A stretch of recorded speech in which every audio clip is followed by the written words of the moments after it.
Good evening. Welcome to another session of Lamentations of the Flame Princess here on Fantastic Dimensions. Today I am running the scenario No Salvation for Witches by Raphael Chandler. So we have Andrew playing, once again taking up the role of Clement Hughes, the famed sartorialist and long-lived adventurer at this stage in this Lamentations campaign. And he's accompanied by his good and slightly crazy friend Redemption Ironside, who Caius is playing. The other two are going to come into the game a bit later, and we'll introduce their characters when that time arrives. So I will turn off my camera now, and we will begin. So you two have been fleeing since the events in London in our last session, traveling across the countryside, heading southeast, hoping to eventually come across another decent port where you might be able to book passage on a ship, possibly leave the country. But you need to be careful because you don't want to be identified, and you're afraid that you may if you arrive in any large settlements. This has brought you to the village of Edington, a very small village of about 15 people. And as you have arrived in the village, there's a hint of panic in the air. People are gathered in the center of town, and there's a gentleman there currently performing the territio verbalis. I don't know if I pronounced that correctly, but essentially it's a witch trial, and he is showing the instruments of torture to the accused, who looks to be a woman in her 40s and who is tied to a stone. They don't have any proper torture implements, obviously being such a small village, but they do possess a great number of farming tools, and as you guys are coming to the center of town, you can see he's currently showing her a windlass, a device used to lift heavy weights. It's basically kind of a cylinder rotated by a crank, and a rope is drawn accordingly. So he's currently telling her that she will soon suffer the torments of Saint Erasmus, whose belly was slit open by the Romans that wound his bowels about the windlass as they cranked it. And he shows her a rather sharp-looking knife that he has at the same time and gestures towards her belly. He pulls out a large book, or picks up, I should say, a large book, and he begins to recite from it. All witchcraft comes from carnal lust, which is in women insatiable. See Proverbs 30. There are 3 things that are never satisfied, yea, a 4th thing which says not, it is enough. That is the mouth of the womb. Wherefore, for the sake of fulfilling their lusts, they consort even with devils. More such reasons could be brought forward, but to the understanding it is sufficiently clear that it is no matter for wonder that there are more women than men found infected with the heresy of witchcraft. And in consequence of this, it is better called the heresy of witches than of wizards, since the name is taken from the more powerful party. And blessed be the highest who so far has preserved the male sex from so great a crime. For since he was willing to be born and to suffer for us, therefore he has granted to men the privilege. And he closes the book, and he begins to slowly walk towards the woman with this sharp knife in his hand. I'm going to look at Redemption and say, is this guy for real?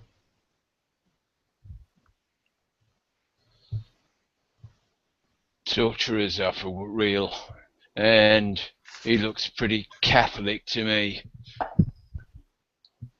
He spits on the ground. I have my arquebus leaning up over my shoulder, kind of like in my picture right here, actually, for my profile. And I start hitting it with my pointer finger on the butt. And I say, well, Redemption, what's your fancy?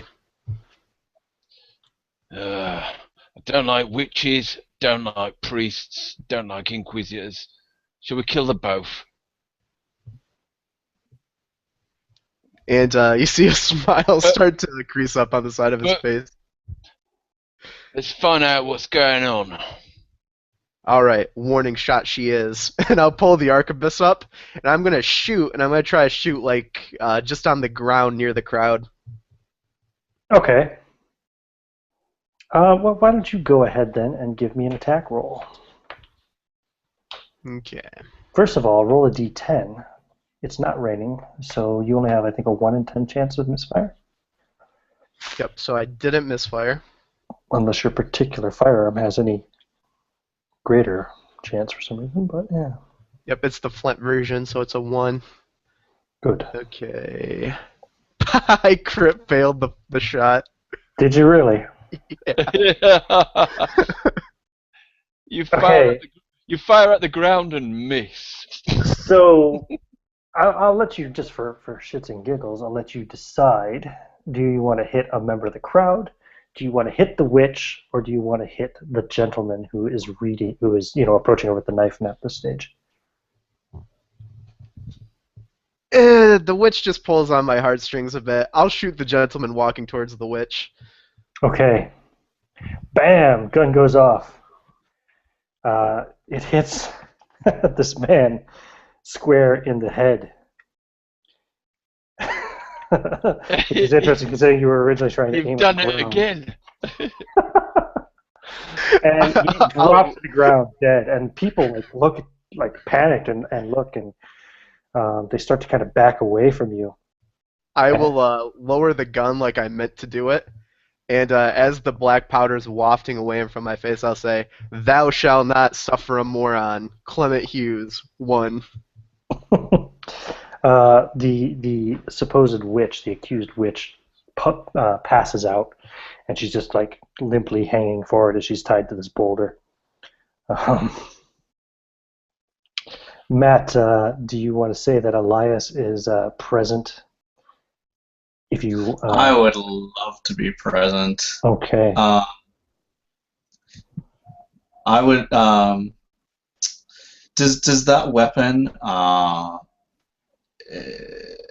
exhale a puff of smoke when it Oh yeah. fires? Yeah, it's a flintlock arquebus kind of rifle. Oh yeah. It's a big puff of black smoke. Yeah, I will step up. I probably was just observing what this man was going to do, this Edington fellow. And his name is this Kirkwood, you know. Kirkwood, yeah. And I was probably just observing to see what he would do. Saw this great puff of smoke and a resounding boom coming from the road, and it hits him smack in the forehead. And I would step forward, and I would take the cross that hangs around my chest and gesture to it, and then I would gesture in the air a cross symbol, and I would say, "Thus the work of God is completed," and that's to the crowd. And one of the more bold men, kind of steps forward a bit and says, and you're a priest, is that correct? Yes. Or you look like a priest at least, yeah? He says, yeah, I have these robes. But Father, do you not think these men are heretics to interrupt the trial? Okay, so I look down at the man. I'm a step higher than him, and I say, "Question not the will of God. He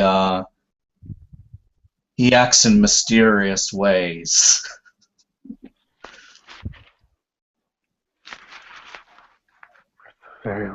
What should we do? The villager's now looking at you kind of for leadership, as it were, Elias. And so it's what time of day is it then? We're going to say it is late morning. I'm going to say it's say about 10 o'clock in the morning. Okay. I say the trial of this woman is not complete, but the will of God cannot be undone. I'll presume the trial at this time on the morrow. In the meantime,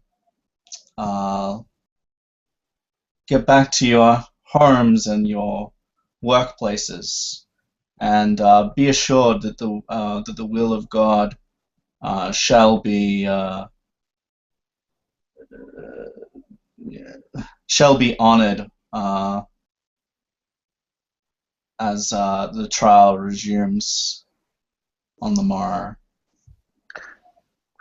They kind of mumble, agreement, and they start to disperse, and it's kind of like a disappointed crowd. They gathered to see a to see a trial, and like, oh well, what are you gonna do now? I guess okay, well, they start wandering off. Do you guys have any animals with you, by the way?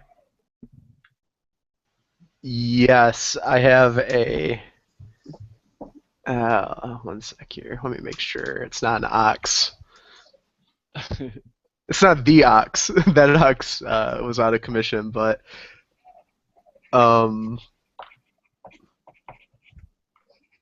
no, it's a different ox. I have a new ox. That's on our card.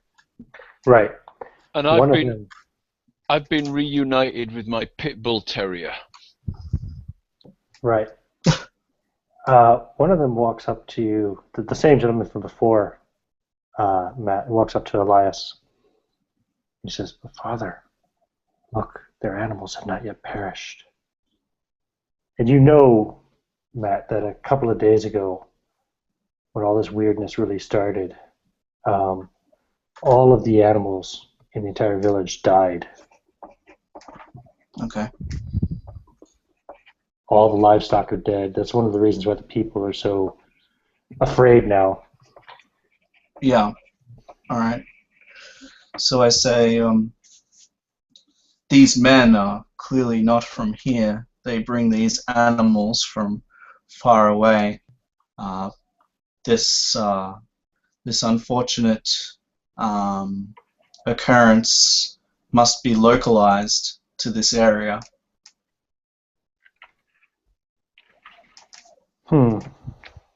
Very well. If you need me, you know where to find me. And he walks off, and he's kind of essentially the village handyman. He works with tools and helps do house repairs and things of that sort. And so he walks off, leaving you there with Ironside and Hughes and the unconscious, woman tied to the rock. Yeah. So when the crowd dissipates enough, I will sort of kneel down. He never bows. He always bends his knees. Mm-hmm. And so he always keeps a straight back, and he will kneel, and he will remove the is it a chain or a rope that It's a rope. A rope. So he'll untie the rope, and does she look very heavy, this woman? No. You know her obviously from the village. Her name is Mertissa. Mertissa is she's a wet nurse. Like I said, she is in her 40s, and no, she's not very heavy. She's relatively average-sized woman. She's a little bit skinnier than she used to be because food has been scarce for the last few days. All right. So I'll ensure that I'm assuming that she's wearing some sort of just loose-fitting clothing. Mm-hmm. Yeah. What was your bulldog's name, Ironside? Sorry. Beelzebub. Beelzebub. He begins to get sick. Begins to, like, he's coughing up hairballs or something, and he just starts puking wildly. I'll go over and sort of pat him and say, "Easy there, boy. Easy." Sorry, I didn't mean to interrupt you there, Matt. I just wanted to get that That's out there. okay. Yeah, so I'll lift her up, making sure not to touch her skin. So I'll just fold her clothing up in my arms, and I'm assuming that there's some sort of temple or something in this town. It's only a 15 people town, not 15 families. 15 families, yeah. So, yeah, Tavern? sure. 15 families or 15 people? 15 15 families. families. That's all right. So you're looking around 50, 60 people, probably something like that. All right, so I would. There's no There'd temple. probably be there'd probably be like a small affixture to the tavern that's Mhm. like a private room for you know. So I would probably take her there, and I would probably order like a simple a glass of water and a simple meal, and sit it there Okay. for her when she was to wake up. Does she look like she's more than just emaciated? Like, does it look like she's been harmed? No, she hasn't been harmed yet. She was just about to be harmed. But she hasn't been, like, not excessively harmed. She was maybe harmed a little bit in her capture. She had tried to run away when one of the other villagers accused her of being a witch. She tried to flee into the woods, which are to the east, but she was captured by a group of villagers and brought back. So, she might have some bruises from that, but no. Yeah. All right. So yeah, he will just wait then and have, I guess, a bowl of water for her to wash her face and a glass of water to drink. Before we get too far ahead of ourselves, so as he's untying this woman and going to carry her off, your dog starts to get sick violently, and he just keeps puking more and more until he's emptied out everything from his stomach, and then he continues to puke and is now puking up like large mucousy amounts of blood. Ugh. And he pukes again, and it looks like some kind of chunk of bloody meat, too big to have been something that he has eaten. What the fuck have you been eating, boy? And he continues to kind of puke out his own guts, and he dies. Oh, God. And about that time too, the ox starts to kind of sounds. The ox makes the baying sound. What would you call it? Whatever it is, starts to make sounds of distress. What the fuck is going on? And you're there, Isaac, probably stunned, holding your dead dog, who's just puked his own, like, looks like maybe his stomach and liver out in front of you. Yeah. Ironside just goes and finds a shovel and buries it. So you start digging in the ground. All right. Yeah. I'm gonna try to get the ox off the road before he dies. Okay. So you're gonna tie him up, you get him off the cart. Yeah, I'm more worried about just So is leaving that- the cart like in the middle of the road. Like if he Or just like off I the can get road. it off to the side somewhere. Yeah. Oh, okay. Sorry. I misunderstood. So you're leading them off to the side a bit. Yep. And the ox is kind of resisting a bit. It doesn't want to move. You have to really struggle with it to get it to move. And it also begins to like start hacking up grass and whatever you feed it, the kind of feed and stuff, the hay or whatever it is that you feed it. And basically, although a bit slower and in larger volume, the process begins to repeat itself that you just witnessed the bulldog, or sorry, he was a pit bull. The pit bull go through. Yep. So Anthony, you're back now, yeah? Yes. That was quick. Yeah, So run. you were just kind of coming into this village. You were following these guys, and you can now see. You heard a gunshot go off, and now as you're walking kind of towards the middle of this village, you can see Hughes has led the ox and cart trying to pull it up off the road, and the ox seems to be getting sick. You see Redemption on the ground, like he's got a shovel and he's starting to dig a hole, and you see the pit bull that he's had with him is lying apparently dead. There's also a man lying dead near a rock not too far from them.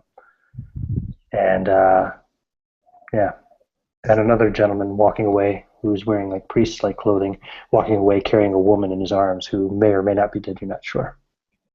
Okay, I would just kind of start like whistling like I was just a traveler down the path. Okay. Do you have any animals with you? No. Okay.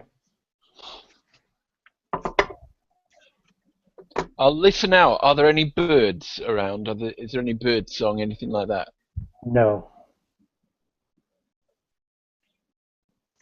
Nope. There's no animal sounds. There's no animal life around, in fairness. But yeah, you don't recognize any signs of birds or anything.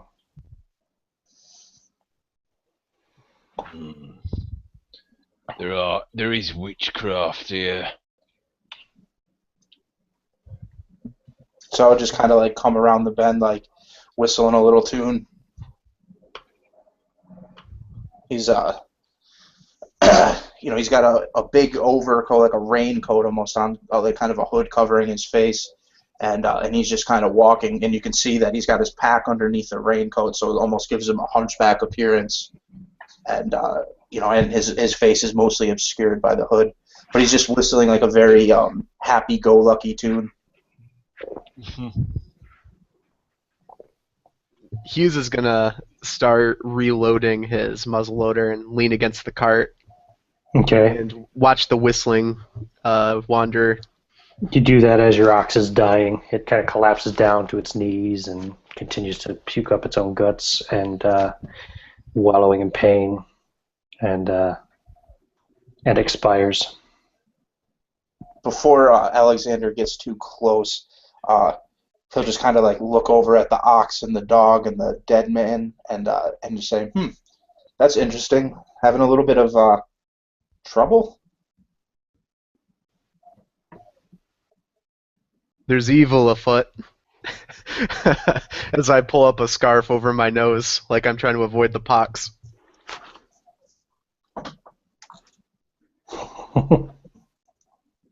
I suppose good fortune should be balanced out by bad. What happened to your animals? I'll look over at Redemption, still burying his dog, and say, wish I knew, buddy. Wish I knew. We showed up here maybe 10 minutes ago, and both our animals took extremely ill. And what of that? Any kind of motions towards the dead man? That is complicated. Who are you? Right now, I'm your biggest fan. And he just kind of like makes a poor attempt at like a flourished bow. He said, it was you and your man there, thanks to you, that I can breathe this air of a free man again. And he just kind of takes a big, deep inhale through his nose. Oh. Well, you have me and my compatriot at a disadvantage. You know us, but we don't know who you. What's your name, sir? Alexander Foxcroft. He doesn't reach out to shake your hand. He said that was quite the fireworks at the asylum. He said, I'm in your debt.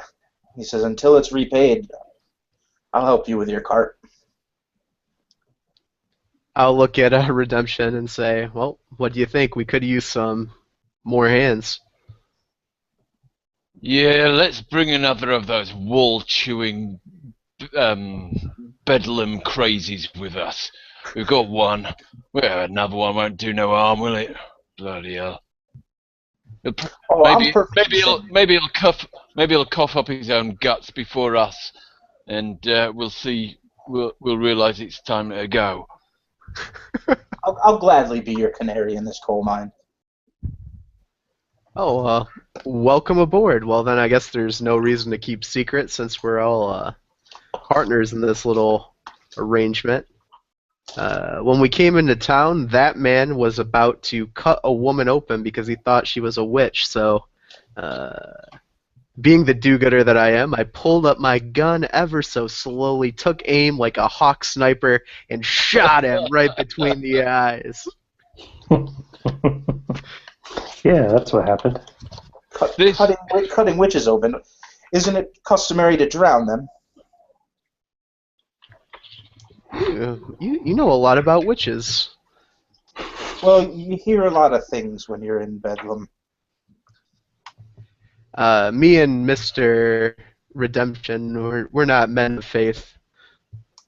Ah, it's a useless attribute.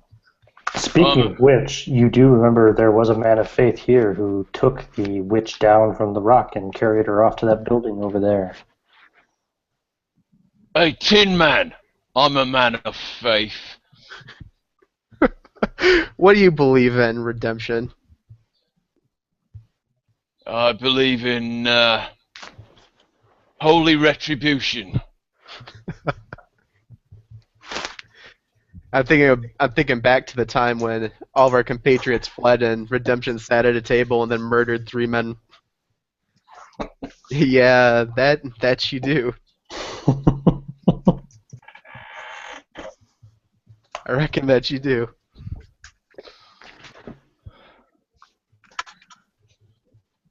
And I guess I see the priest making off with the woman over his he's gone shoulder. now. He's already taken her into that other building over there, which looks like it's probably the local pub. I didn't notice that priest before, and you know what I think of priests, but Yeah, well, if it was a child he was carrying away, I might be worried, but since it's a woman, it should be fine. true. Wasn't there a priest with you? That's not him, is it? That carried that woman off? A different priest? My eyes narrow. There was a priest that traveled with us. He's dead. Only fitting that he should meet his god early, I guess.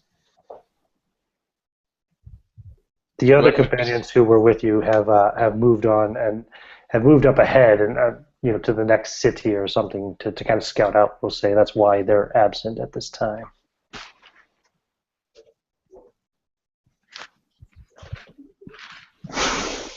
Well, where do we go from here? Witches and curses and magic. I'm a little bit out of my element, boys. If there's one thing I hate more than priests, it's them. It's people who can't tell the difference between babies and clocks.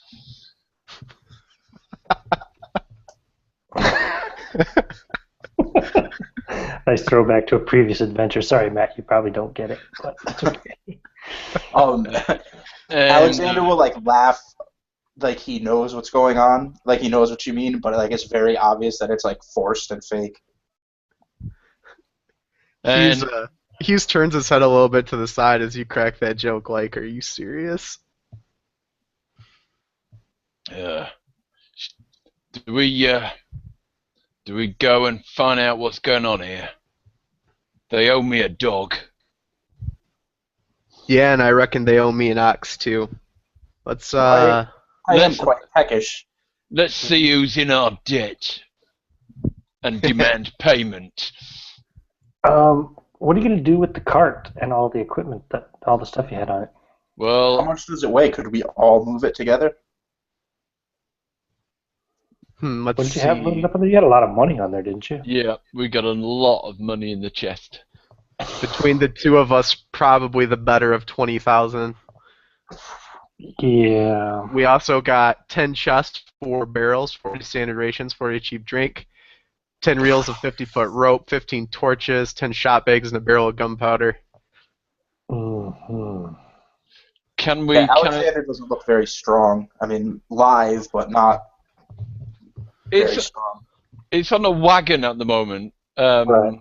We can probably manage it on the flat, just not if there's any, you know.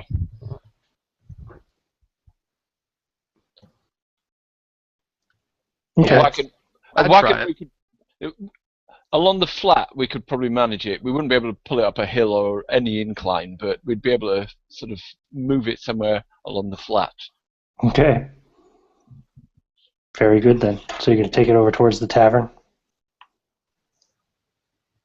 Yeah, I think Alexander that's probably our best bet.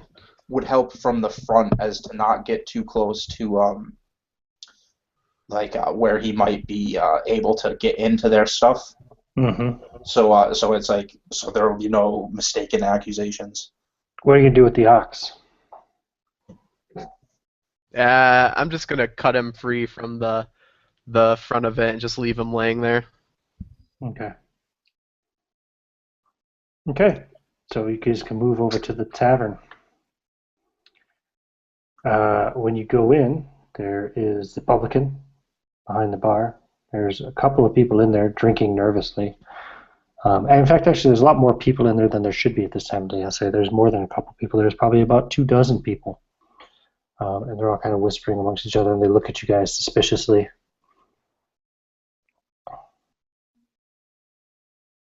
You don't see the priest at the moment, or the woman. Well, not the welcoming I was expecting, but probably the welcoming we deserve.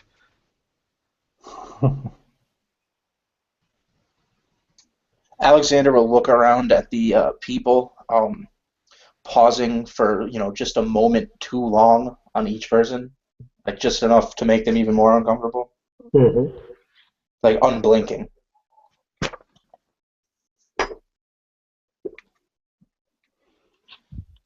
Okay. Is the Yeah, priest they in look here? away nervously. Is the priest in here? Elias Charleston. Are you asking? Yes. I I don't know. I don't know the guy's name. I'm just asking. Is the priest that we Oh, saw? no. You lead don't a see him. woman? Like I said, you don't see him in here. Okay. He's not here in the common room.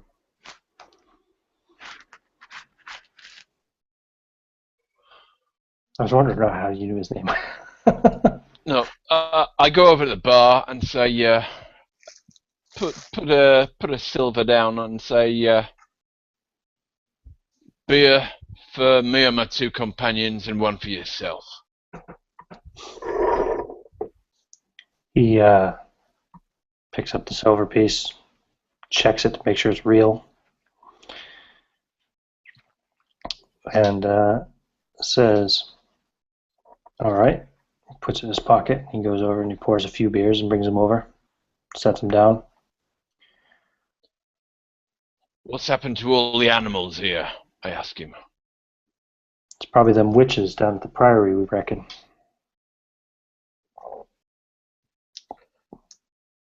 You have That a big woman- problem with witches. Yeah, it's been a real big problem. How long's it been going on for? Let me just double check something here. Well, it's been going on for a few days here in the village.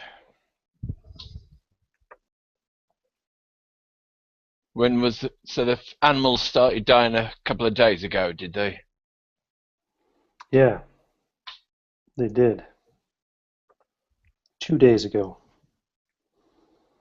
They all just got sick and died. Where's your dog? Buried. So got him too then. And the ox. He's a good ox.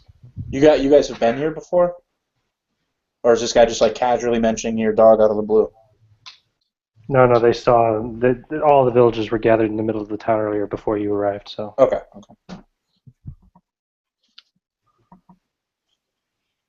Have you at least been butchering the dead animals for eat? we're afraid the meat might be contaminated with their dark magics and sorcery. It's not safe. Ah, it's a waste of good meat. How do you know? If you want to eat it, Since you feel free. I ain't Free? eating no witch meat, says Ironside. I'll eat free meat. Anyway, 2 days ago, there was You're a not group of eating dancers. Beelzebub. There was a group of what? Group of dancers, led by some super witch. Super They, witch. Took control of the priory.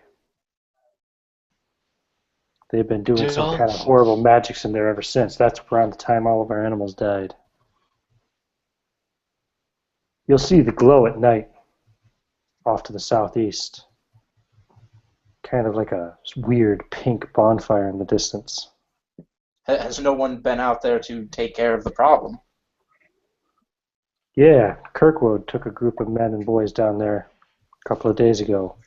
Says the whole place is surrounded by some kind of weird bubbly shield. Can't get in. Hmm. Group of lads? Is this place hard up on men? Nobody can leave either. If you head back northwest, direction you guys came from, you'll find just outside the village you run into some kind of weird invisible wall. Can't get beyond it. Dark sorcery, I tell you. Well then, I think we have no choice, fellows.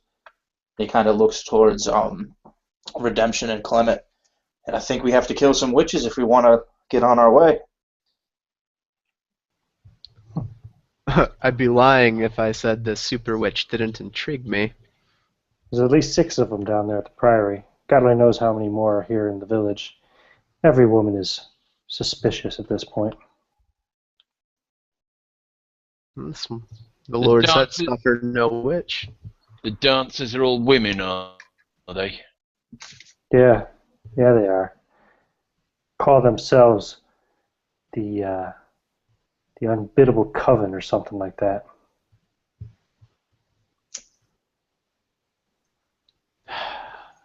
This is why women should not be allowed to congregate. And I'll look at Redemption and smile. Well, Monstrous if regiment. you wanna interrogate one, that priest Elias took the other one into the room over there. I wouldn't mind having a word with her. Let's listen to what she has to say. He just kind of gets this far away, like 1,000-yard stare kind of deal going, and is holding his glass up to drink, but not sipping. Clement wonders what horrors Alexander has in store for this poor woman.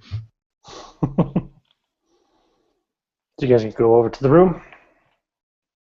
Yes, Yep. bring my beverage. Yep. So Elias, Martissa's just starting to kind of come to. You've probably been kind of dabbling some of the water on her face and get her to drink a little bit, and she's mumbled a little bit, almost like she's in a little bit of a dream almost, and she's just now kind of starting to wake up when you hear the door opening. Clement will shout, "Are you decent?" Okay, you hear that from outside the door.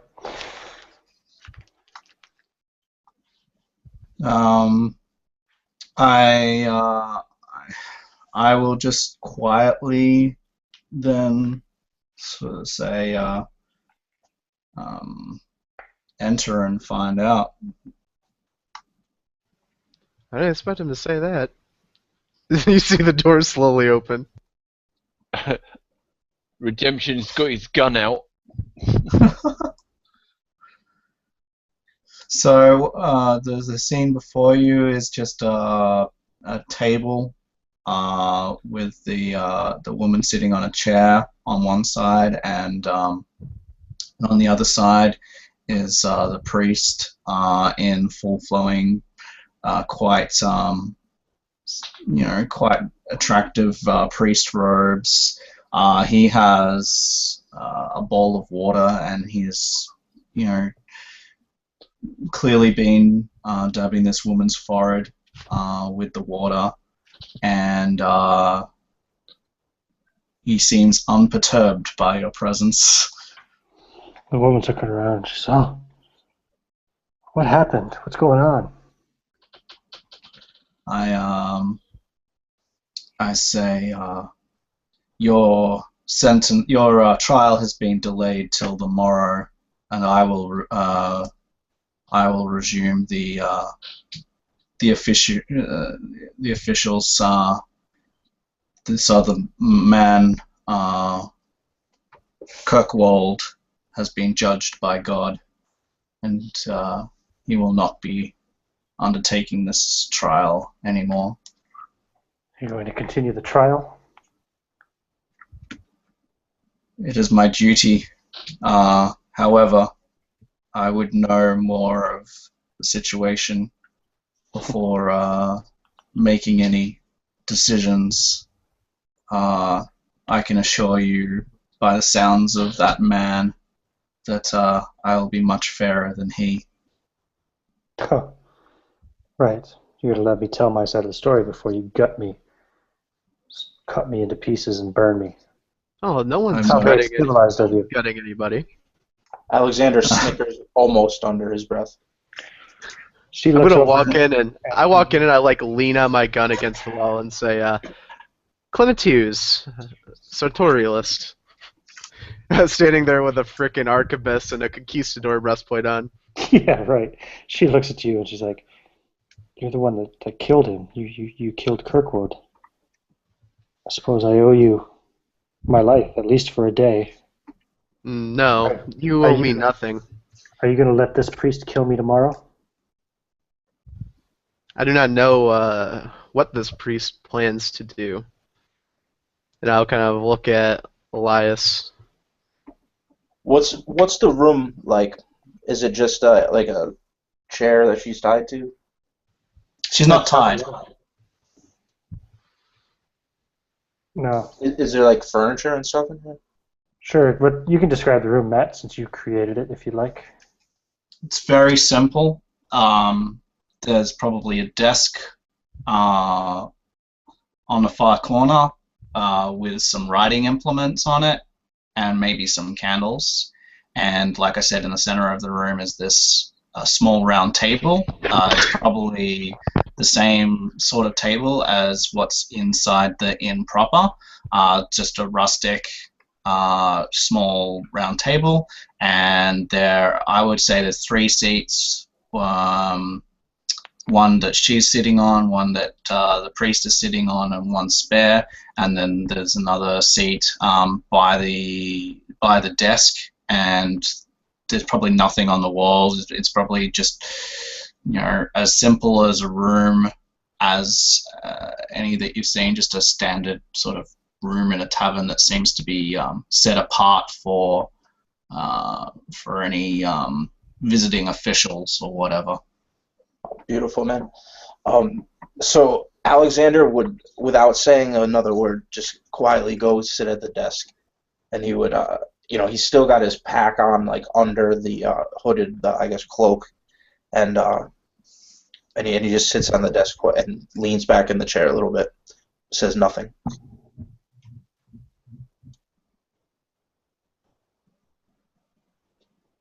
Mortissa speaks up again. And again, she looks at you, Hughes, because she sees you as kind of somewhat of a heroic figure since you've saved her life once today already. She says, "Listen, she says, if you let me get out of this village, get me out. Just, you don't have to help me. Just let me get away. These people are going to kill me. They're all scared. They're all zealots. Let me get away, and I can tell you where great treasure is. 2, in fact." They will most likely try to finish you off. I doubt that little display back at the rock discouraged them. But There's no mercy in these men. there is a problem, sister, and that's I don't think we're able to leave. I heard somebody in the bar say there's some kind of invisible barrier, some kind of witchcraft holding us in. Well, There is some kind of witchcraft going on here. what if I go with Like you? witchcraft. You can protect me, right? Are you a witch? Says Iron. I'm not a witch. I'm a nurse. A wet nurse. I say the woman speaks the truth. The Vatican's had it out for midwives for quite a while. Doesn't really surprise me. They take the opportunity to label you a witch. They take The Vatican get has rid of any nothing woman to... who can speak for herself, read and write, seek an education.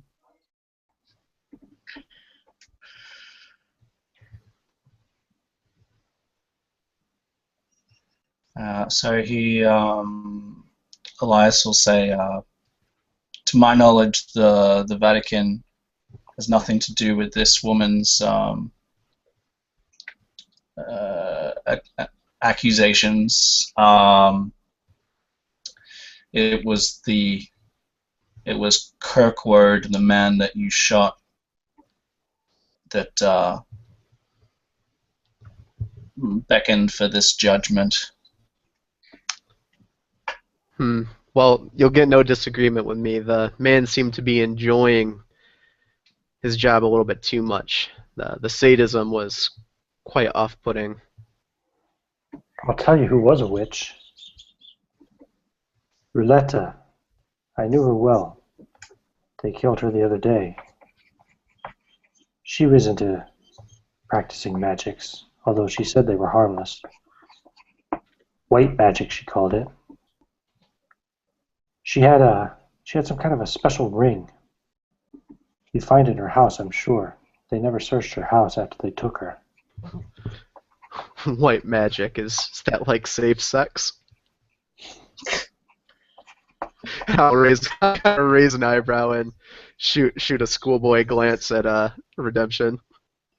Redemption Listen, anyway. just has the same old sour expression on his face as always.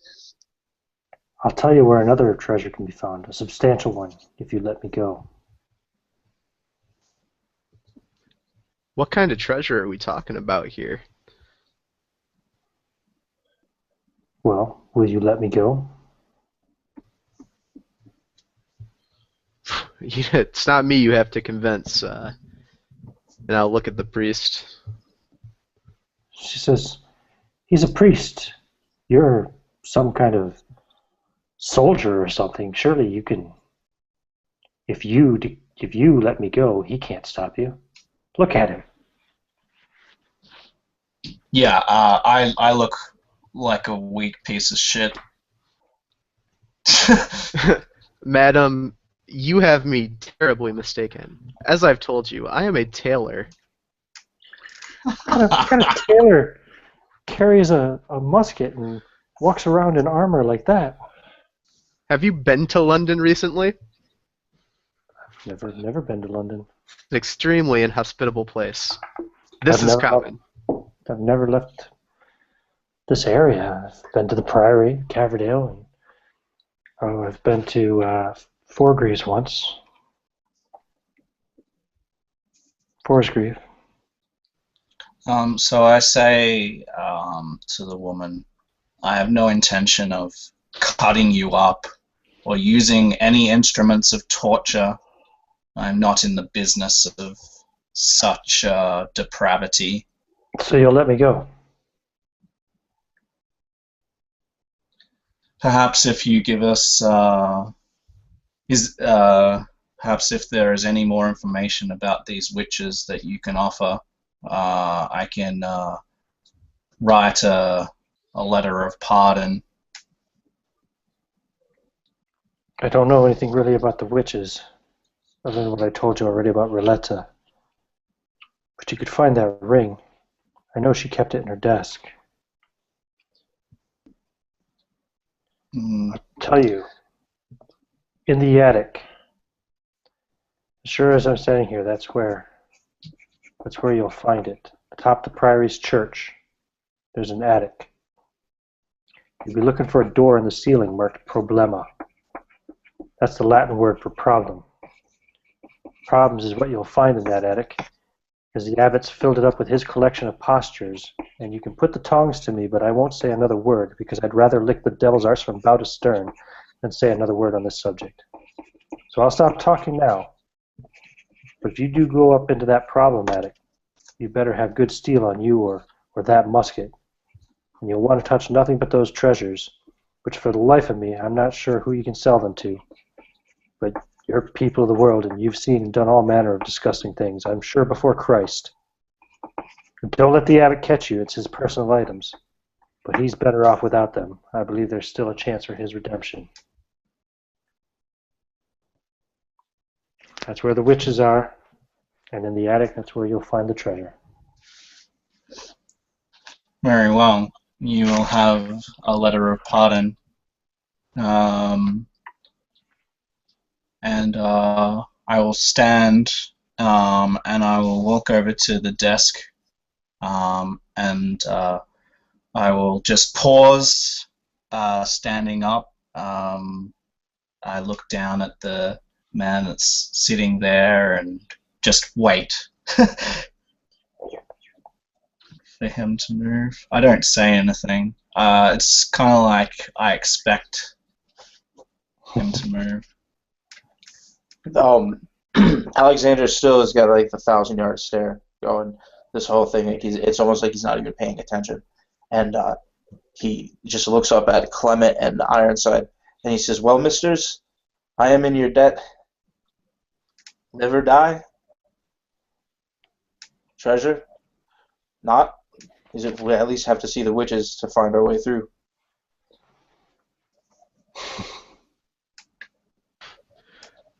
Well, Redemption, I've pretty much fucked you over every time we've went on an adventure. Third time's a charm? Well, shit comes out of you like stench out of a cesspit, so I'll follow you.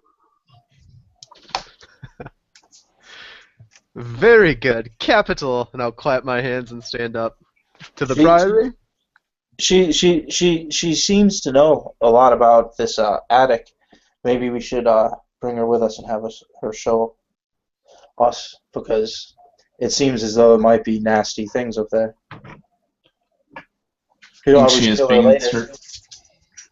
say, I think she's been through enough trials this day. And if she's lying and it's some sort of witch trap. Redemption lets himself out and goes back. Your animals died when you walked into town, and everyone said witches, witches, witches. Here's a witch, they say. But she quickly turn on her own to save her own skin if she's in league with the devil. I say she's a simple wet nurse. I will accompany you, and any devilry shall be put down by the light of God. When Andrew just laser focuses on her eyes and doesn't say a word. Like if she looks away, he won't change his position or anything like that. Like he'll just stare her down. I'll look to the woman and say, "Well, what do you think of this?" What do you mean, what do I think? You want to come with us, or do you want to stay back here and risk being killed by the hate mob? I'd rather come with you than stay here.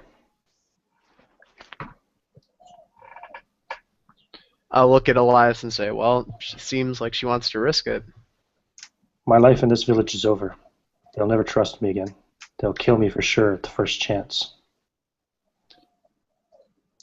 Very well. I'm sure that we can secure you a new life elsewhere. Let me pen this letter quickly and let us be off. And Alexander. Sorry, go ahead. No, I'm sorry. Please continue. So yeah,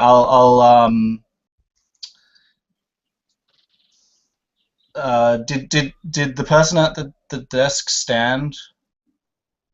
No, Alexander's still sitting there. He hasn't moved. Okay, so I'll sort of bend over the desk ever so slightly, take a quill and ink out, and a piece of parchment and start to pen a letter of pardon. Mm-hmm. And you can see that there's a signet ring on my finger, which I will use to seal the letter. The wax, yeah. The wax, yeah. Okay. It's a very simple signet ring. Very, very simple. But Okay. I'm going to pop a wheel-lock pistol out from my waist belt and look at the woman and say, "You know how to fire one of these?" No. I'll duck. You notice Ironside flinches and sort of covers up a bit whenever Clement brings out a pistol at the moment, because he's been just taking off heads left, right, and centre. She just looks at you, she's like, no, I've never held a weapon in my life. Well, sister, it's as good a time as any to learn. You point this at the man, you pull back the hammer, and you pull the trigger to unleash the wrath of God. You get it? Okay. Sounds simple enough. So I'll hand it to her, but I'll make sure I keep my hand on it for a second, and I'll say, "Don't fuck up with this." Coming from a fine teacher. It's pretty much guaranteed. Yeah. Okay, she looks kind of terrified, but she takes it. Alexander's mood immediately changes to genuinely happy and friendly, and he just gets up and puts his hand on her shoulder and says, "Well then, welcome to the group." And then and in all sincerity, Okay. She's like, "You're a madman." Thanks, I guess. So, to the priory then is where you want to go. You won't be able to get in. Why not? Because there's some kind of a shield around it to keep you out.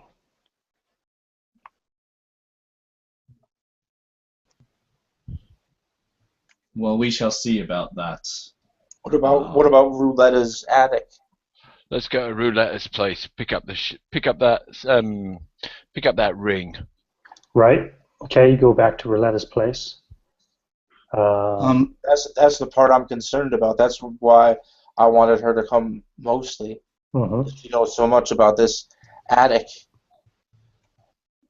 Oh, also, I'll make sure I introduce myself more properly to Elias, since it seems like we're going to be working together. At least today, yeah. Yep, in the short term. Mm-hmm. Okay. And Elias will say, "I've heard your name." And my eyes will narrow. Yeah, there is a massive reward out for both Clement Hughes and Redemption Ironside, and a few other people as well who aren't present at the moment. But I don't imagine my reputation is from my fine clothes. I chuckle and I say, "Surely is the day it is not." what are the charges now? Let's see: mass murder, burglary, arson. Anything else in there?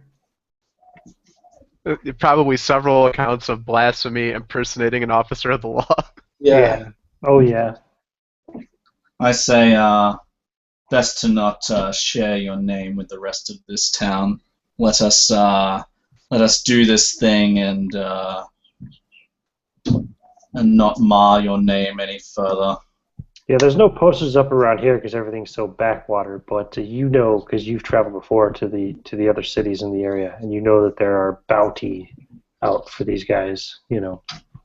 Yeah. Pretty much every city in the country. Yeah. So it seems to them that at this stage, Elias does not seem interested in collecting this bounty. Or anything like that. He knows who they are, clearly. But Yeah, they're extremely dangerous fugitives. yeah, yeah. So probably they're confused as to what his intentions are. Oh, this is a good point for me to ask Ian, but am I still a member of the Order? No. Yeah, They all kicked that us? kind of- No, the Order renounced your memberships, although you still have your ring, so, you know. Yeah, my hand will go down to the ring on my finger, and I'll start rotating it ever so slightly. Oh, Alexander will again sincerely go from the girl to Elias and like shake his hand and friendly and kind of laughing and say, "Well then, welcome to the party. This ought to be fun." He's just like shaking his hand a lot.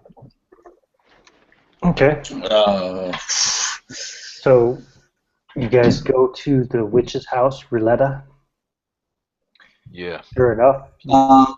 Can I just go to the man who said that I could call on him, like on the way, and see if he would be willing to dig a grave for Kirkwald, because he's still out in the street. Yeah, they would take care of that. Yeah, so I would make sure that was on the way, and that it was going to be cleared up before going to the house. But yeah, then I would go to the house. So at Roletta's house, sure enough, it's a pretty simple house, but you do find in her desk there's a secret compartment,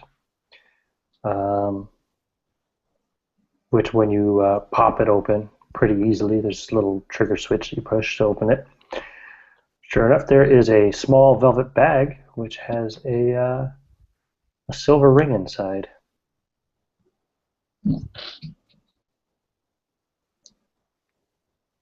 I will say to this group, who wishes to carry this ring?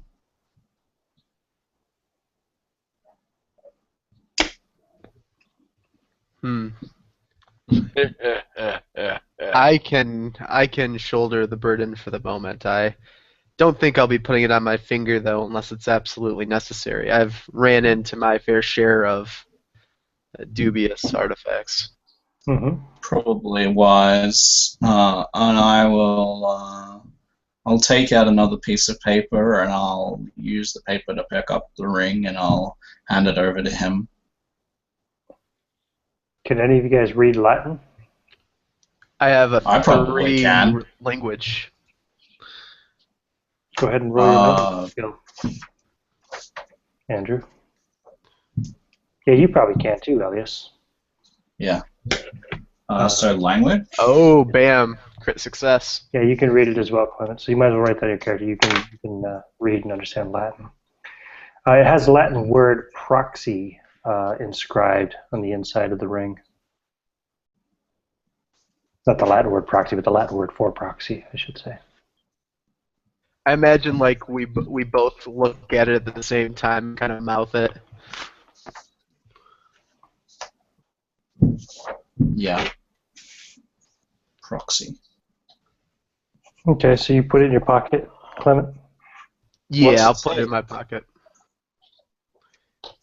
Alexander can't read that shit. So it says proxy.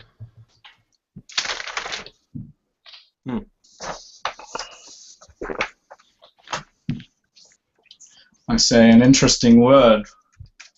Ring. I got a nasty case of the proxy from a brothel once.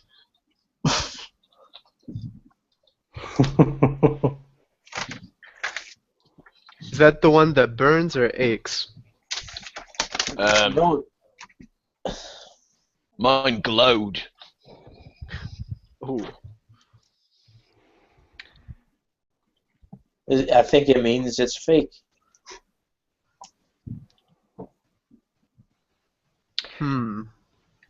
So essentially, you guys, there's like a nice big kind of bubble of an area. In fact, here, let me turn my camera back on for a minute. Okay, and I'll just give you a quick look here at this map. Okay, can you see that? Sort of, yeah. Probably not very well, but you guys are up here in the village. Right. Yep. Okay. So there's a good-sized forest all over here. There's some kind of a pond over there. That's where the priory is. And down here are the moors, or a moor. It's a big kind of swampy area there. Oh, there's another village down in the opposite corner from where you are. You guys are in the northwest. There's another village down in the southeast corner. Okay. Before we leave, can I go to the bartender and ask him about the abbot, if he would give any information about him?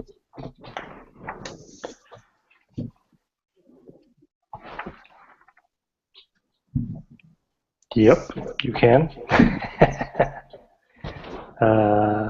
Let me just find some information for you, see what he can tell you, if anything.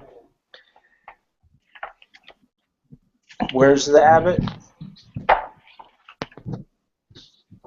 We don't know. Just the woman. She seemed to think, or she seemed to say that the abbot has filled his attic with postures, and perhaps this abbot is corrupt. So I'm trying to find the abbot's out more. name is Richard Gray. Yep. Okay. About 4 years ago, he was the abbot of Brownwall, and he left his abbey and journeyed here to Caversdale, which is the name of the place where the priory is. Caversdale Priory, it's often referred to keep it short. It's actually, full name of it is, what's the full name of it? The full name of it is the Priory Church of the Blessed Virgin Mary, Caversdale. Yeah. He basically he came there and appointed himself as the head of Caversdale Priory, despite admonitions against it. He tore down all the, despite admonitions against it, because the priory itself had been kind of seized by the local government. He tore down the boards, which had been nailed down over the doors and windows, and he summoned local villagers to begin to attend. The priory had previously been given to the local earl after its surrender in July of 1539. I was just thinking it doesn't make historical sense. Not that it mattered too much, but it does now. Okay. But when Gray began to hold his services there once more, he paid the earl basically a large amount of silver to turn a blind eye. So, the abbot himself was charismatic, pious, kind, powerful speaker, and a very strong-willed leader. And he's been doing so kind of for quite some time. And recently things have been falling on hard times because of the increased cost of living. It's gone up significantly in the last 100 years.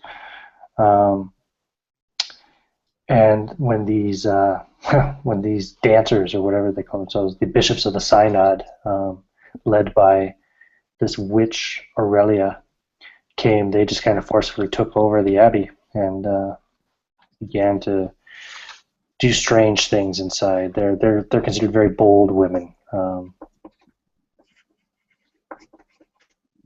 Yep. Right. Okay. I thank him, and nobody knows where the abbot is currently. He actually supposedly he took a few women with him and wandered off into the woods or something, but nobody knows. He hasn't been seen since. Okay. Thank him and go about what we're doing. Okay. So where do you want to go? You want to go to the priory? Scope it out? Oh, we may as well go and have a look, see what we can see. Mm-hmm. Yeah, that'd be my inclination. No problem.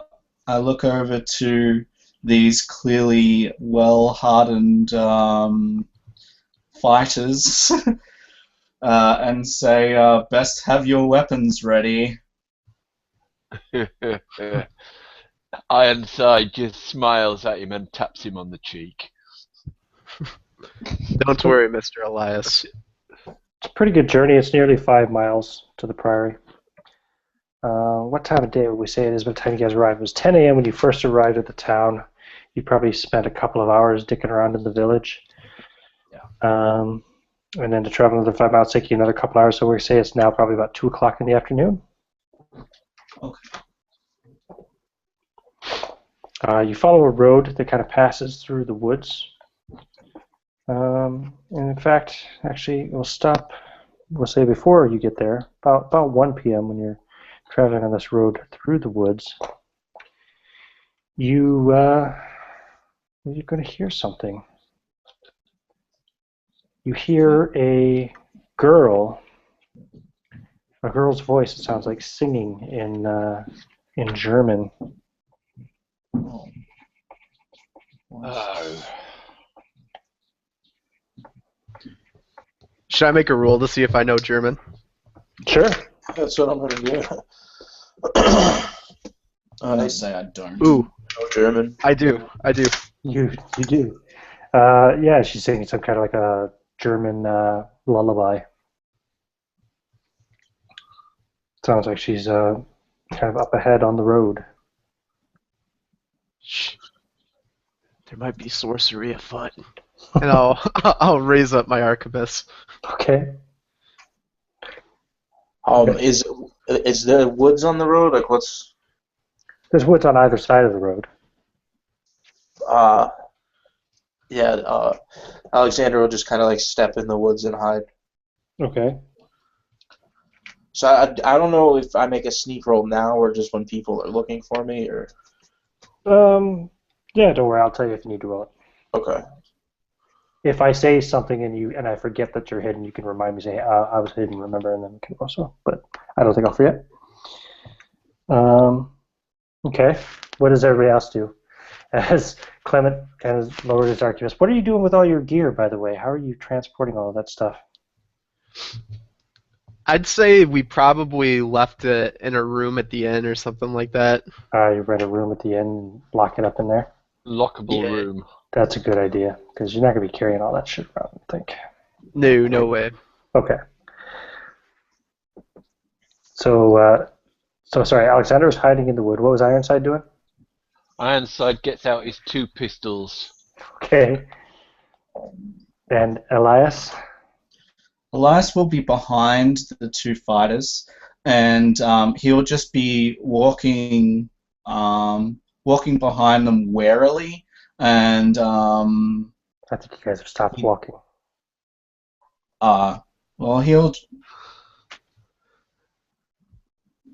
I'm kind of creeping right now, I guess. Like 1 foot after another, okay. creeping. Creeping in plate mail. Clunk, clunk. Yeah, right. And I'm gonna turn as you're hearing like the clunk to Redemption and say, "Psst, should I fire a warning shot?" I think you should, but let me take cover first. Girl comes around the bend up ahead. She's a very young, very small girl. Looks to be probably about 6 years old, you're guessing. She's wearing kind of simple clothing. She's got a long brown kind of skirt and a white long-sleeved, top, blouse, shirt, whatever you want to call it. And she's got a white hat that kind of holds. She wears on top of her head, and it kind of keeps her long brown hair pulled back and out of her face. And when she sees you pointing your musket at her, Clement, she kind of stops singing and Ironside goes and puts his pistols away. stands there shaking. Yeah, I'll slowly lower my arquebus. And I will walk forward past the men. I am unarmed, although I do have a staff that has, been assisting me to walk, but it is clearly just, a walking stick. And I will kneel down, again, straight back, and still at a distance, and sort of trying to get myself down to her level. And I say, "Hello, little girl," in English, so she may not understand me. Right. Do you speak German? How do I determine that? I don't. Roll your languages check. So roll a d6. I presume your languages is a 1 and 6, so you need a 1 to succeed. So I got a 4. So no. You do not speak German. Okay. Yeah. So she starts saying something which you don't understand, but you do understand, Clement. And she says, "Oh, can you help me? I don't know where my parents are. I don't know how I got here." You'll have to Are you a pardon. priest? And she's saying to the guy who's kneeling in front of you. Yeah, I'll kind of walk forward around the side, so you'll have to pardon him. He doesn't speak German, and I'll say that in German. Okay. Oh, you speak German. My father's a priest in Würzburg. What are you doing out here in the woods? I'm so hungry. I don't know how I got here. Do you know where you're from? Yes, I'm from Würzburg. You've never been to these villages? What villages? You are far from Germany, child. I just came to in this forest. I walk on a little bit. Ironside walks on a little bit further, and when the girl's when he's behind the girl, he'll get his gun out again. He's not. Oh, you're like- walking around behind the girl? Yeah, just carrying on past. Up the path. She turns and eyes you suspiciously. It's saying, Clement, you hear her say, "What's he doing? He's a bad man. I can smell it. Oh, child. I'm so hungry." We're all bad men. Hungry, and she reaches up and she takes her hand and she places it in her mouth, kind of, and grabs the teeth on the upper jaw. And her other hand grabs the teeth on the lower jaw, and she starts to pull at her jaw, and you hear the cracking of bone and the tearing of flesh. I will pull up my gun at her. As she tears her mouth open extremely wide, and some kind of strange, horrible creature starts to come out of it. A very thin, reedy, frail-looking thing with a extremely long tongue, like kind of dangling through its jaws. And it looks like, as it starts to extend from her, it looks like it has about 4 of these long arms reaching out of it. You do have a gun pointed at her, so you can fire if you want straight away. Oh, yeah. I discharge it. Okay. Go ahead and give me your roll. Okay. It would be a 10. That's not going to hit. So you fire and miss. Ironside ducks. Actually, I misfire. Oh, okay. Because I didn't roll my d10. Okay, so in that case, then, yeah, it misfires. The shot was no good or whatever. Poof. So you hear the click of Clement Hughes' musket, Ironside. I freeze for that second in terror. And it doesn't go off. letting I'm sorry? out a sigh of relief. Well, not really relief because he's shocked by this girl with a monster crawling out of her mouth. He's had enough. I've had enough of these fucking monsters crawling out of children, he says. grabs whatever he can of the monster, and tries to kick, grabs one end of whatever's crawling out of her mouth and tries to kick the girl off the monster that's in it. Yeah, I mean, it's kind of reminiscent of like a walking stick, except it's made of like flesh and bone, and it's all blood red, and it's got this big wide mouth on the front of it, and this long tongue hanging out of it. And it's not completely out of her mouth; it's still partially inside of her, obviously. And her hands are still holding the mouth open, and she's still standing there on her 2 legs. I need everybody to roll initiative, actually, before we do any further actions. So, What okay. dice was it again? D6 and add your initiative modifier.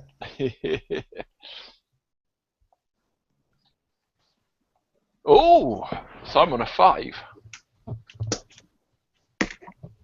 6. Clement's on a 2. Elias is on a 4.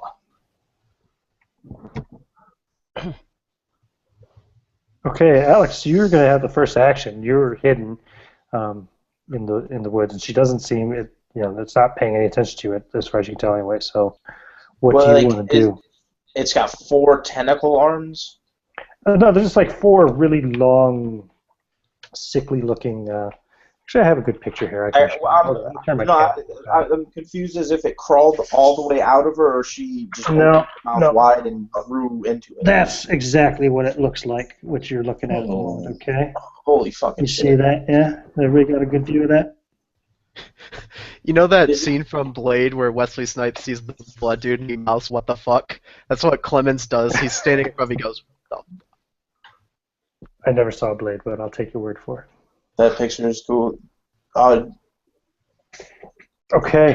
It looks like it's liquid. No. It's like made of like flesh and bone of some kind. It's real sinewy and gross looking. Looks kind of like, you remember the different kind of malformations of the Thing in the John Carpenter movie? Yeah. Yeah. It's that kind of ickiness. Flickering. Yeah. Okay. It's made of viscera and gore. All right. So Alex just rushes out of the woods behind it, and with a fucking hatchet, and just right for like the back of the neck or the fucking head. Okay. It kind of looks like it has a head in that picture, right? Yeah. Right. You'll have to run up along beside it to do that, unless you want to run up behind and hit Anna. Yeah. So is that a sneak attack? Or do you want me to roll stealth or something? Yeah. Go ahead and roll stealth, man. I passed. Okay. So go ahead and roll your attack.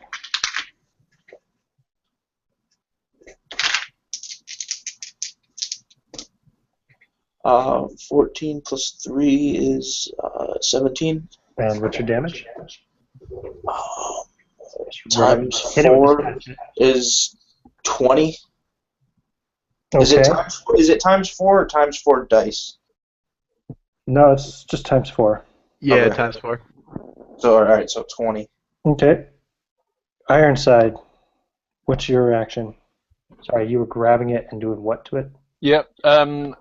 Ironside is grabbing the girl's head, Anna's head, or the girl's head. He's grabbing the bit of the monster that's crawling out of her mouth, and he's just giving it as strong a tug as he possibly can, trying to rip the monster out of the girl's body.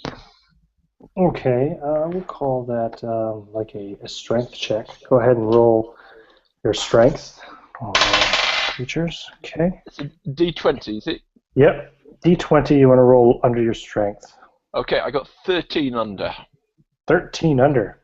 Yep. So you pulling it further and further out of her mouth, and it's almost like she's regurgitating this creature, and it stretches about another 3 or 4 feet out of her, and another, like a third kind of pair of appendages come out, but it still seems attached. to be inside of her a bit. Yeah. I can't reach any further than that. I just reached. No, that's like your full extent, and then you can grab it again. That's your full kind of span.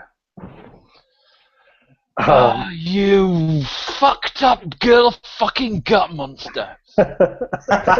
Elias, how are you reacting? What do you want to do? Did you see shit happening? All right. Well, first I need to ask you a question out of character, and that is, would Elias have seen anything like this ever before? No, you've never seen a monster in your life. Okay.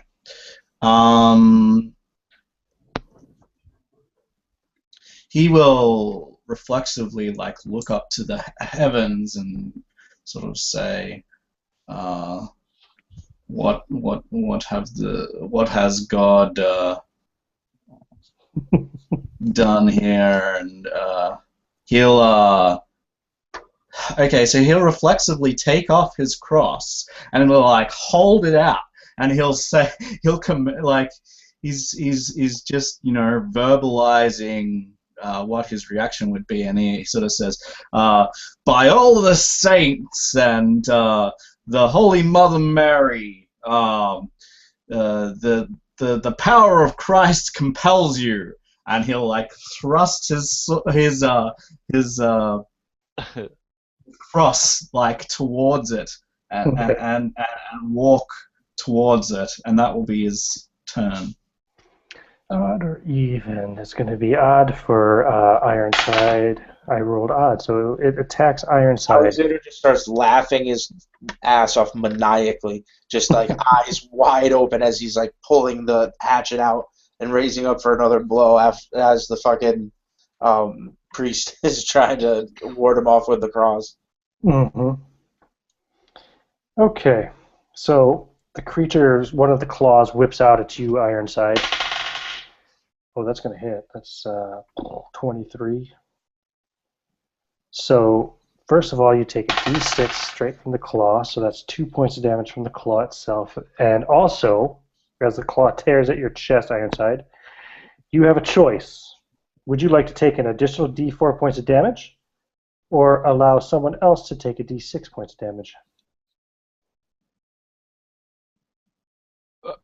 What do you mean? I mean, how? I mean, either I can roll an additional d4 against you, or I can roll a d6 against one of your compatriots. I'll take the d4. Okay. In that case, you take 3 more points. So you took a total of 5 then from that claw. And that brings us to Clement Hughes. You've just misfired your musket. You've witnessed everything that's happening before you. Yeah, so I see the demon like oozing just out of this girl, like she's regurgitating it, and I say, as I stagger back a little bit, not the ugliest thing I've seen come out of a German's mouth, and I'll cue up the arquebus and try to bash its head in. Okay. Gotcha. You don't want to fire your pistol? Nope, melee attack. Okay, roll to hit. Oh god. Another 10. Nope, you miss. Sweet. So it's going to be the next round. Everybody needs to roll initiative again. Okay. Ooh, 1. 5 again. 3.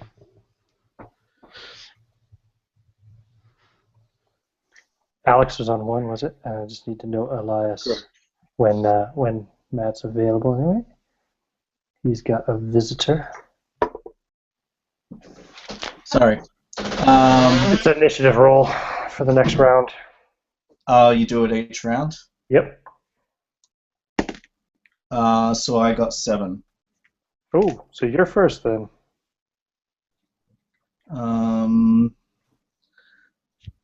So it hasn't recoiled at all? No, it doesn't seem to be bothered at all by your crucifix or your prayers. Alright. Though they seem to be bothering Ironside. And Ironside recoiled a little bit. Yeah, does it seem to... Would I have a clear shot at it? Like a pistol Like, or is something? there some... yeah. Oh, I forgot about the girl that's with you. Thanks for reminding me. She'll fire into it with the wheel-lock pistol. What's the damage on that thing? Oh, fuck. D8. D8? Okay. I am so fucked. Oh, That that's bitch. So fucked. So I gotta figure out then. Okay, how many of you are in the melee with it at the moment? There's I think there's 3 of us. 3 of you Yeah, and 4 plus monsters, 25% each. Yeah, all of us are in melee. yeah, 3 of you no, plus. Clement except isn't for- in yet.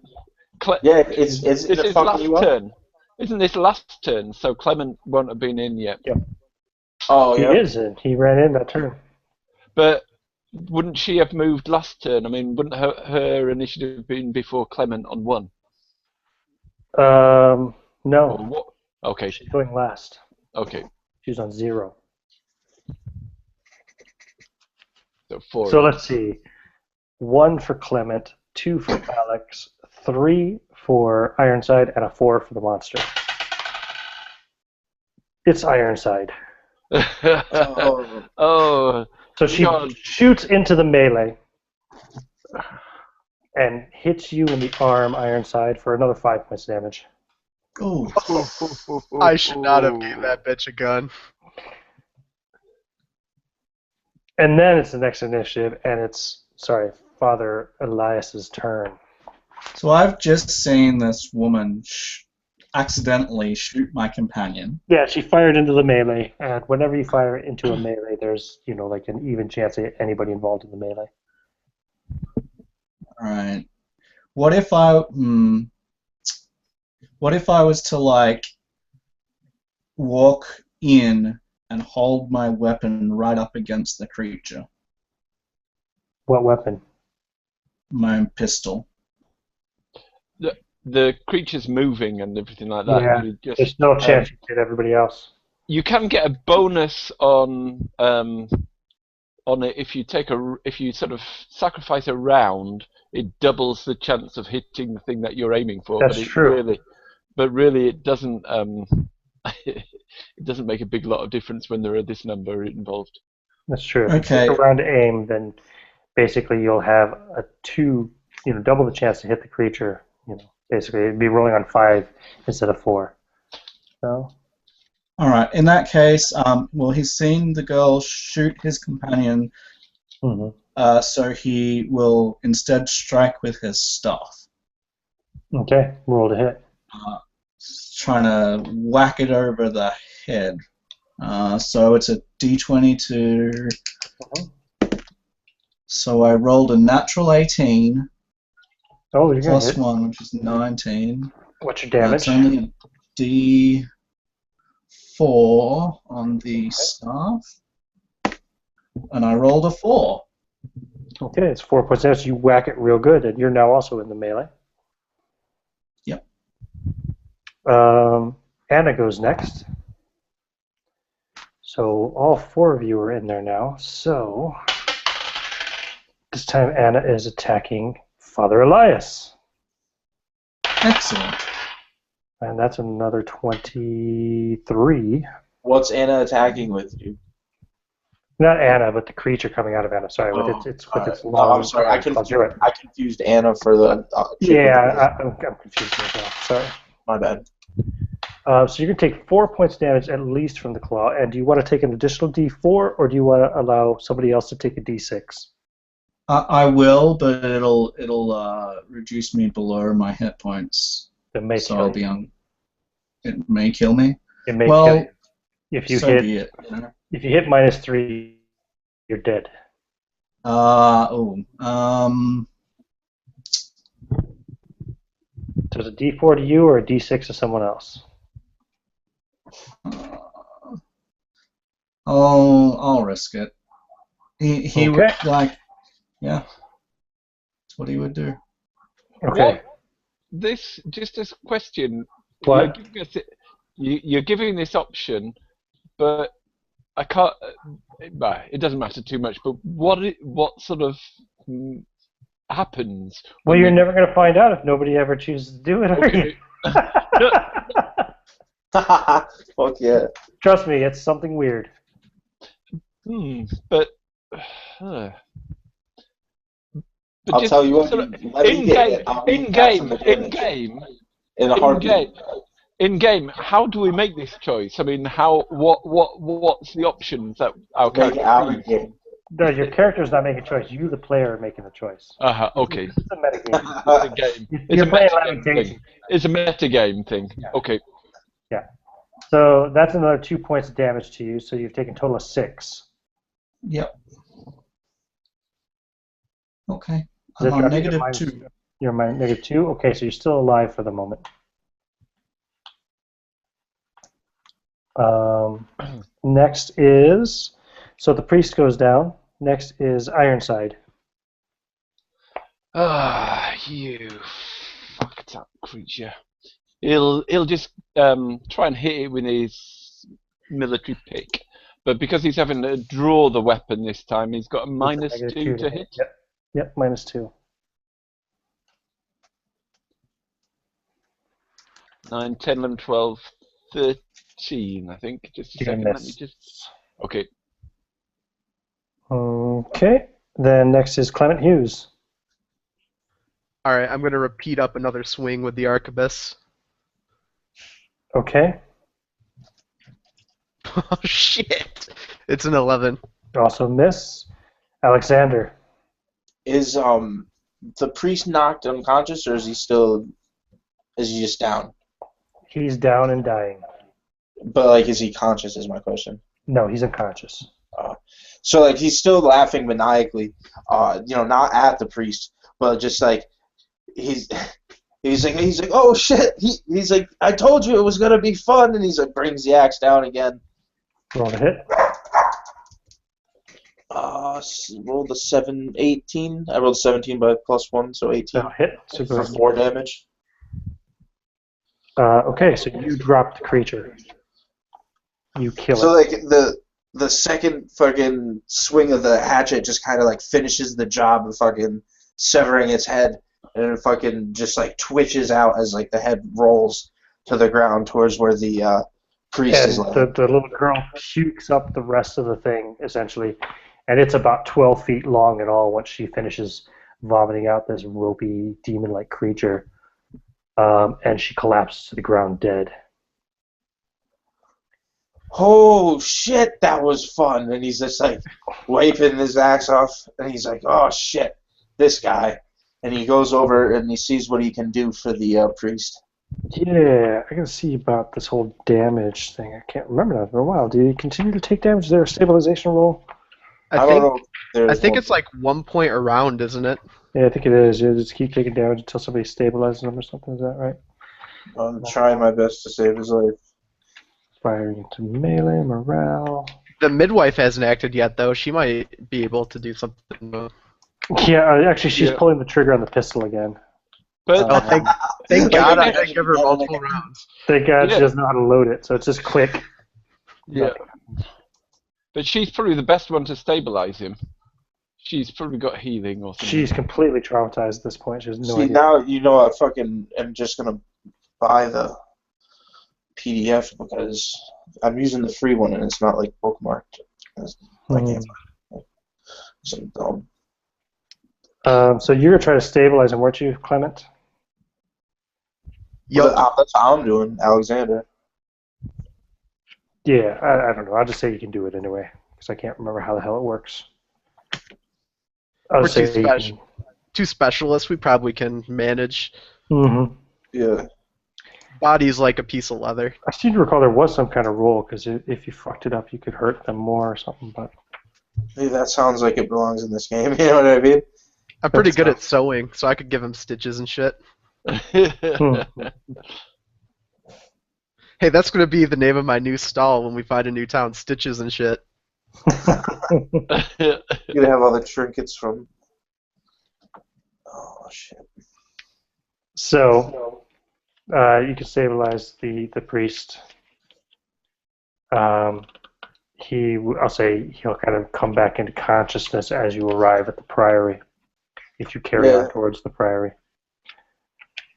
The girl, she's just continuously pulling the trigger on this gun, and like she's looking like she's in shock.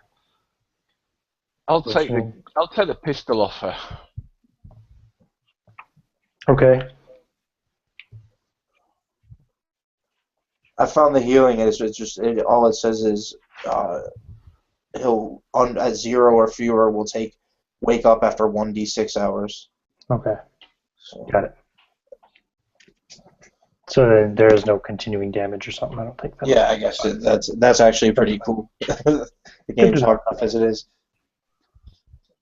So you take the pistol off her. She's standing there, mouth agape, and she's like muttering, "Demon. It's a demon." Well, I'll look at her and raise my eyebrow and go, well, it's no excuse for shoddy marksmanship now, is it?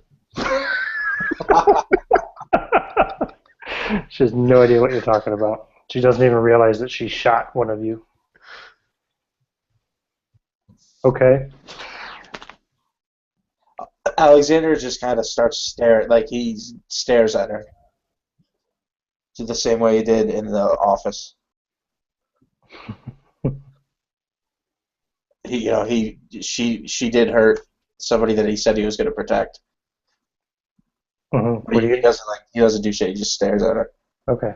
Is that little girl still alive that the thing came out of? No. No, she collapsed dead after vomiting the rest of the creature out. How far are we from the Abbott's place? Probably a couple miles. And it's like what, like in the afternoon, still like 2 o'clock? At this point, I would say it's about 1 o'clock. You're about an hour away from the priory. Well, what do you think?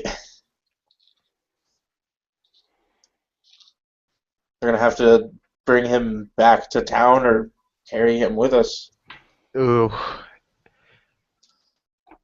I mean, I would probably prefer to carry him with us. I don't know if it's a good idea to leave him back at town unguarded.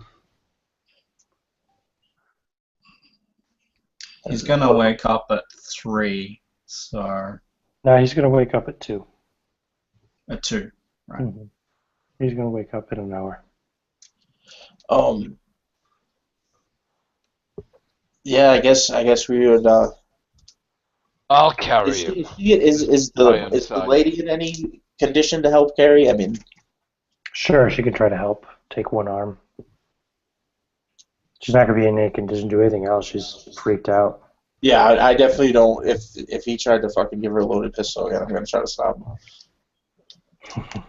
Only thing she's gonna get's 5 knuckles. Time and dust.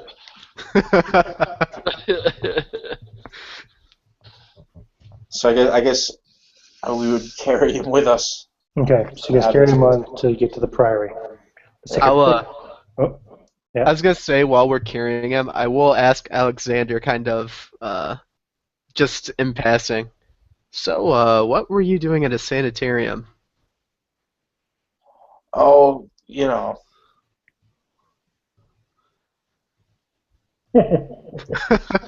Well, that's reassuring. Good answer, good answer. Let's take a quick 2-minute bio break if anyone wants to go use the loo or get some refreshments, and we're back in just a minute. Maybe we should go back to town though and rest, because like we're in no rush. We're fucking stuck here.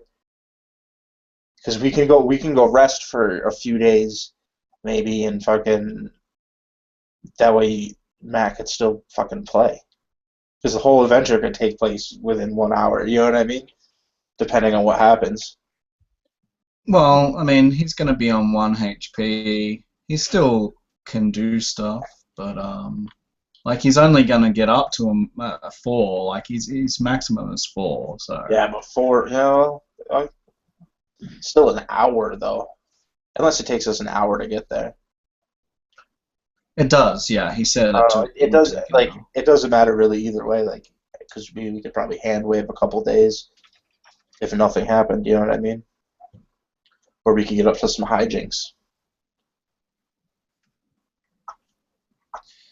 Yeah, his one. Not that your character would know this, but I memorized command for today, so I'll be able to take 1 person out of any combat that we have. Okay, I'm back. Yeah, hopefully we'll be fighting persons because usually it's monsters that are fucking us up like this weird ass thing. Oh well. Or does it work If on he dies, he dies. You know. Does it work on creatures too? The only thing it doesn't work against is undead. Although they need to understand him as well. So. Okay. Just waiting for Andrew, yeah? Yeah. Yeah, it's usually been like weird, humanoid creatures and weird fucked up shit. Fucked up shit. Yeah. That's what we meet.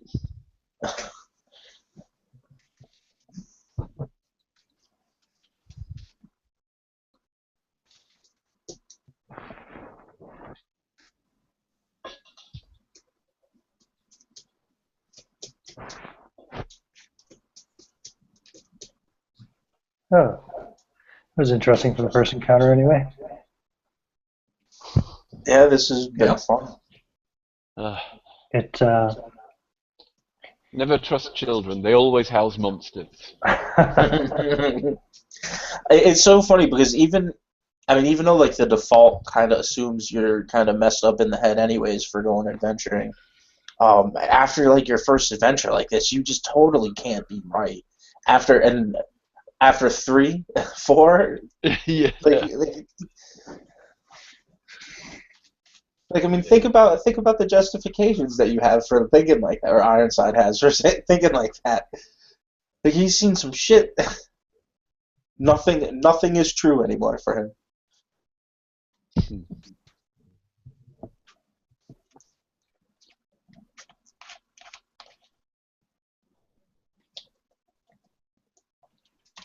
I'm still nervous that this chick is going to turn on us.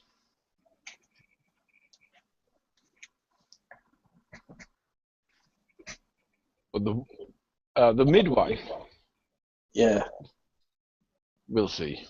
I don't know why. I just have a feeling, like I have a suspicious feeling as a player of her. Yeah. well, she's already shot one of you. Well, yeah, I'll probably end up killing her just because of that, but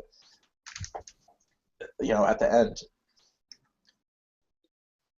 But I still am suspicious as a player for some reason. The automatic I don't know why. NPC. It's an NPC run by Ian. You should Yeah, be I'm suspicious. usually not like that though. But this time I'm just like really suspicious, and I really hope that it's fucking nothing. So Andrew's back. So, Cool. when you guys arrive at the location of the priory, Father Elias is just starting to come to. You see a large, opaque, pink sphere surrounding the area where the priory should be.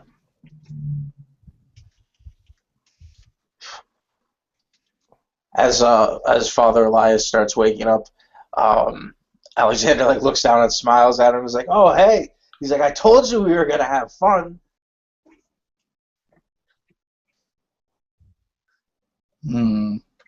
So I drearily come out of my unconscious state and sort of blink to her and sort of say, what happened?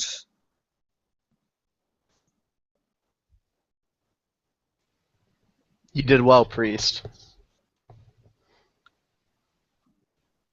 What is that glow?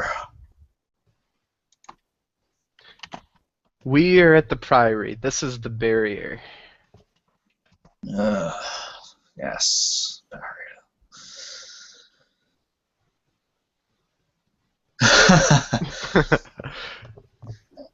I'm gonna pick up a stone and toss it at the barrier. Okay, how hard are you gonna just toss it? Yeah, like skipping a stone. It just bounces off of it. Bounces back. Is there any sign of like static or feedback or something? Nope. It's just as if it were made out of metal or something almost. It just kind of hits it and bounces off. This is the part I don't like. Go ahead. Oh no. You go first. Elias sort of sees the rock and he sort of looks over to this plate mail wearing man and he says, hand me that ring for a moment. I'll dip into the plate and pull out the folded paper and hand it to you. Yeah, I don't put it on. I'm just gonna like walk forward towards this glow, with the ring like held out before me to see if there's any fluctuations in the color or strength. You don't see any change. Do you want to walk up and press against it? Yeah, well, cautiously. Are you sure you want to do that, Elias? You do not seem to be in good health. I turn and I say, can, sorry, go ahead. Sorry, yeah, I was going to say, well, you might as well turn and say what you're going to say before you push up against it, so you go ahead. Yeah, I say, well, I did not die today. Perhaps God has a plan for me yet. And I sort of crack a smile and keep going. So as you're pressing up against it, feel it start to give. And you guys can all see him starting to kind of pushing through it. It's like he's pushing, it's like it's a big giant pink bubble, like from bubble gum or something. He's pushing against it. Ghostbusters. And as you're doing so, you can feel something thrashing and writhing under your skin of your arm. It's quite small. You can even see the skin moving. It's quite small, but it seems to like grow larger as you're pressing, and you take a point of damage. Yep. Which I think drops you to 0 again, right? It does, yeah. Yeah. Okay. Am I able to like say anything before I drop? Like, can I say there's something in my arm? Sure, you can scream that just as you drop. All right, I would love to do that. Thank you. Okay. There's something in my arm. And he falls to the ground Yep. outside of the sphere. Ironside unhooks the rope from his backpack and attaches his grappling hook to it and tries to catch the end of the priest's robes with the grappling hook and drag him back. Okay, well, he's outside the sphere anyway, but yeah, you can do that as you wish. Ironside seems a bit paranoid. And he has a look at the priest's arm. It's just a normal arm.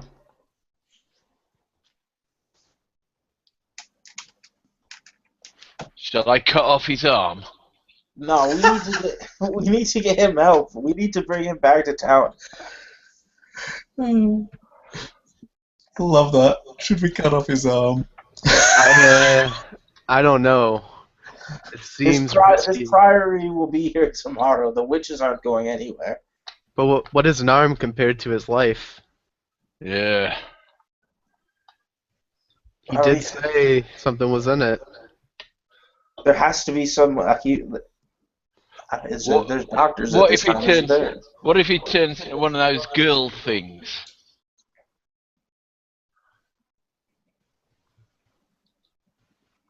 Or even worse, turns into a German. Dear God. I think we know what we have to do, Redemption. I'll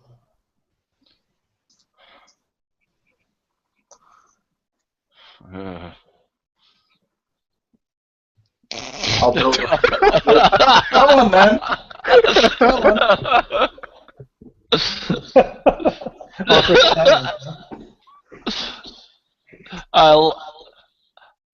I'll get out a bandage, a handkerchief, and wrap it very tightly around his arm. Did he say which arm, or shall we take both of them off? No, I would have held the one with the ring forward, so that would be the arm that you would assume it was in. I'm gonna take some sticks and make some fire. So we're gonna need to cauterize the wound with something. I don't know what we have. Or I have a hatchet. Who's got the hatchet? Alexander has a hatchet. Right. But a knife would probably be better, even, or a dagger. I'm gonna look over at the midwife / the nursemaid and see what she's doing. Is she Does she have any wits about her?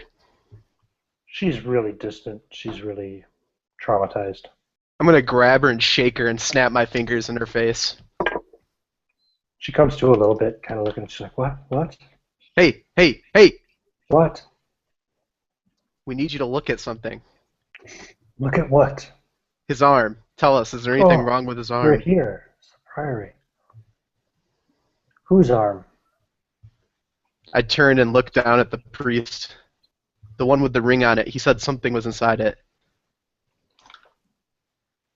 She says it looks just like a normal arm to me.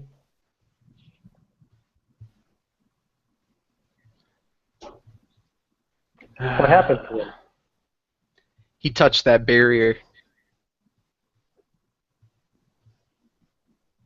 And he passed out after screaming something was in his arm. And she gets really wide-eyed and terrified looking. And she says, no, no, no, no, no, no, no. And she steps back away from you and looks at you. And she screams. I'll grab her. And she's going to try to fight you. Roll your strength.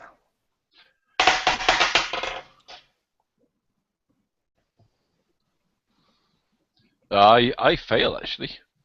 So she kicks you in the nuts. And you like gasp for air. And she runs off and she starts running back towards the woods. That fucking dirty tart. I'm gonna jump after her and try to smack her on the back of the head. Some dual damage. And you're not going to be able to catch her in your paladin's... Alexander chases her. Okay. Efficiently chases her. She's not getting away. Run, rabbit, fucking run. How do we do chases? We'll roll dexterities, and judging by the distance, the difference. Okay. 12 under Roll your 16.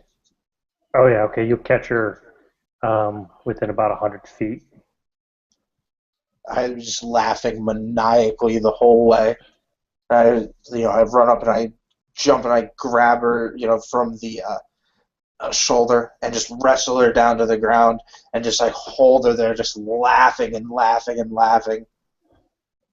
And you're going nowhere. I've got a rope, so I'm gonna try to tie her up. What's in his arm? As I'm tying her up. I don't know what you're talking about. We have to get out of here. Why? It's very, very bad. It's very bad. Something's It's gone very, wrong. very bad that you're alone with me. And he starts laughing again. He's like, I'll gut you and wear your skin. He's like, you shot my Mr. Friend. What do you Something's know? gone What's wrong. going on here? There's demons or something. I don't understand. The ritual. So what about the priest? What about him? What's in his arm? Nothing. I don't know anything. I'm telling you, I won't say anymore. She shuts up. You'll fucking say more. And he's laughing as he walks up to her slowly. And he's holding the hatchet up to her throat. She just doesn't say anything. She starts to look like she's going catatonic. He just fucking stops laughing and he puts the fucking hatchet away and again just calmly just fucking starts walking back towards the group but pulling her with the rope. You'll have to drag her. Yeah, he doesn't care. He'll take his time. Okay.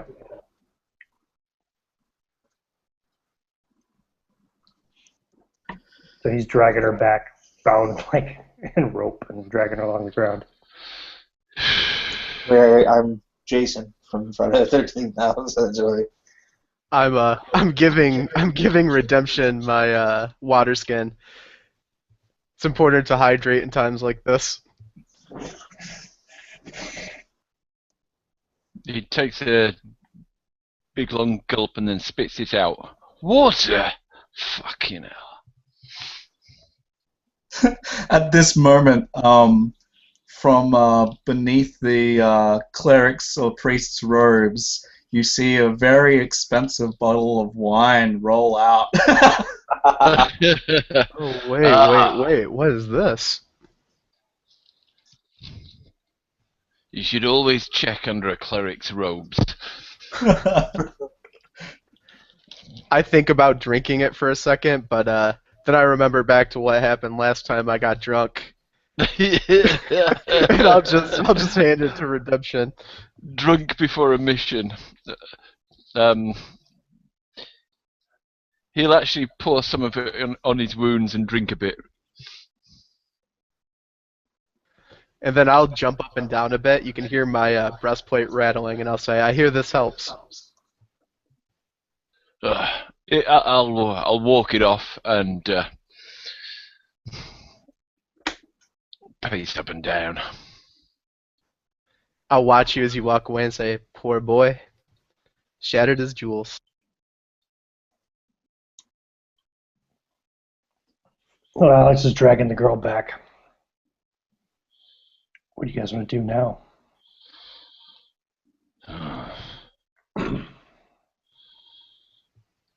I'll look at the girl as she's being drugged back and look at the priest, our moral compass passed out. And then I'll look at Redemption, who just took a shot to the balls from her, and I'll say, "I say we put the ring on the bitch and throw her at the barrier." I agree.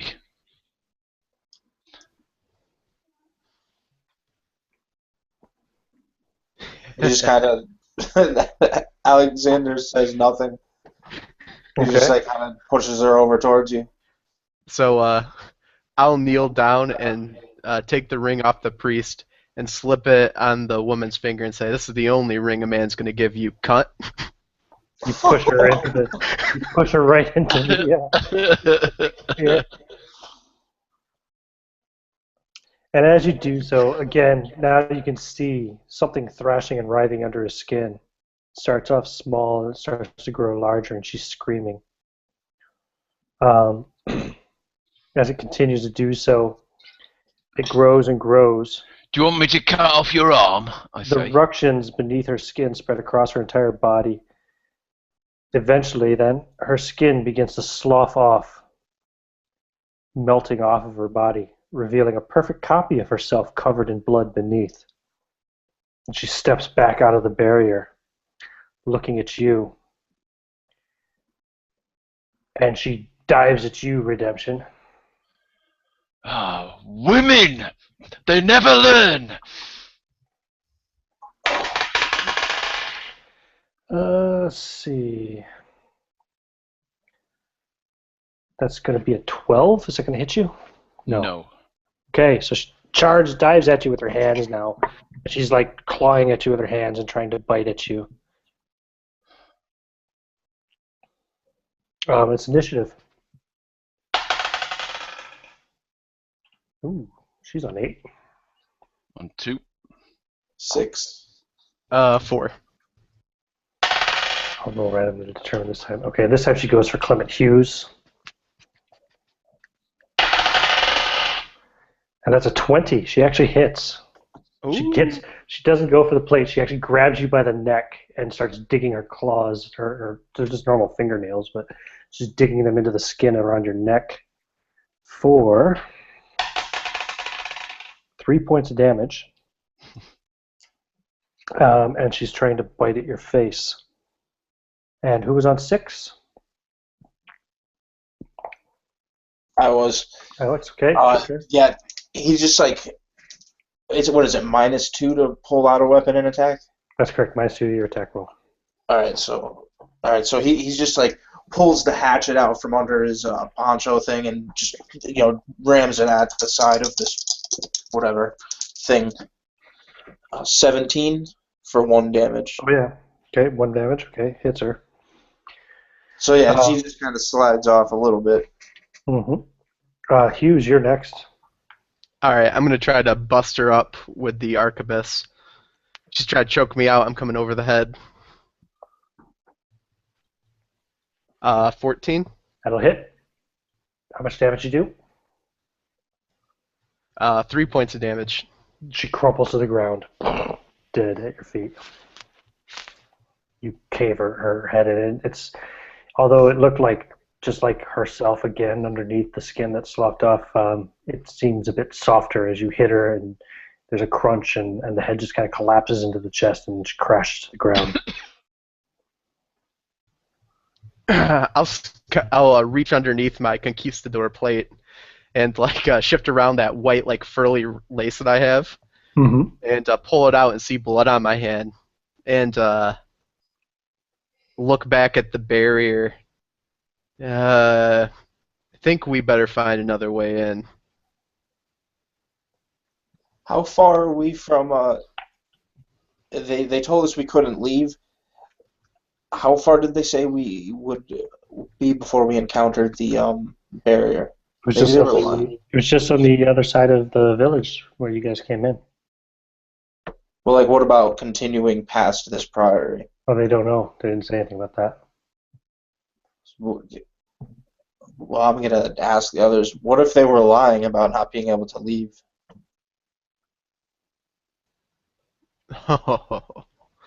Oh. If we try to leave this place and there's no barrier, I'm gonna go back to that town and clean their fucking clocks. The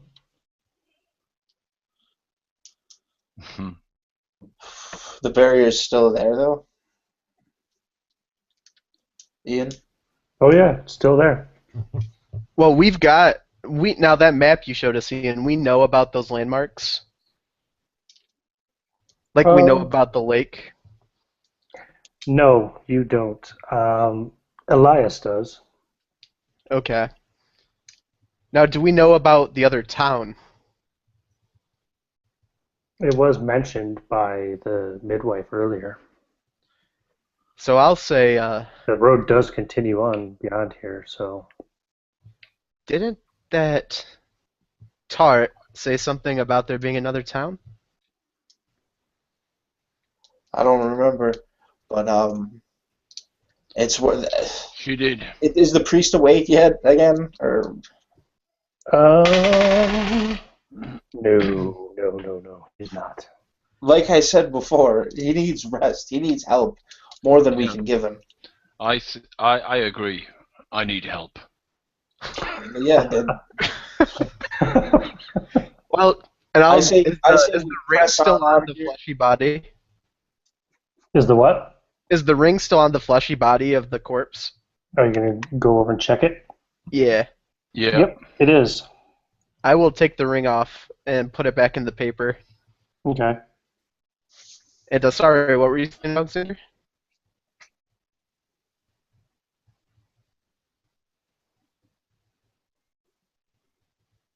That's you, Anthony.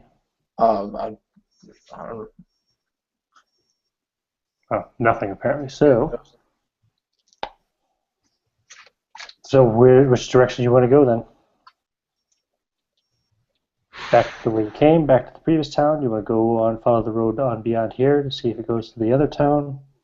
Yeah, I think we'd probably follow the road, right? Yeah. Yep. Well, it depends on how far we are. It would be Alexander's deal. Are we are we midway to the which is closest? Back to the other town or out? Well, you have no geographical knowledge of this area, so you don't know. Oh, okay. Then yeah, he would definitely want to press on out. Capital.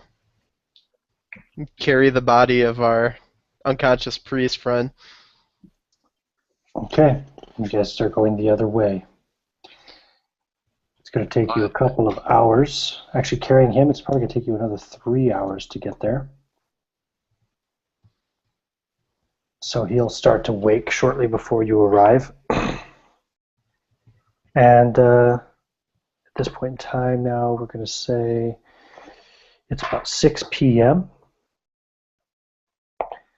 So what time did we say? Well, it was summertime before, wasn't it? So yeah, it's still some light in the sky for a couple of hours to go yet. As you approach the village of Forsgrave. As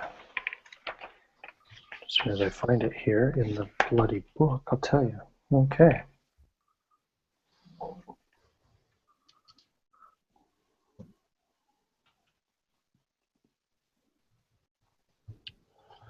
Let's see here.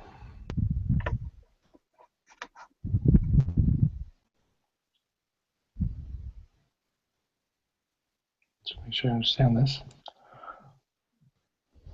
Yep, as you approach, the village looks strangely quiet. You don't see any movement around. And the village itself is comparable to the size of the previous village you encountered, of Edington.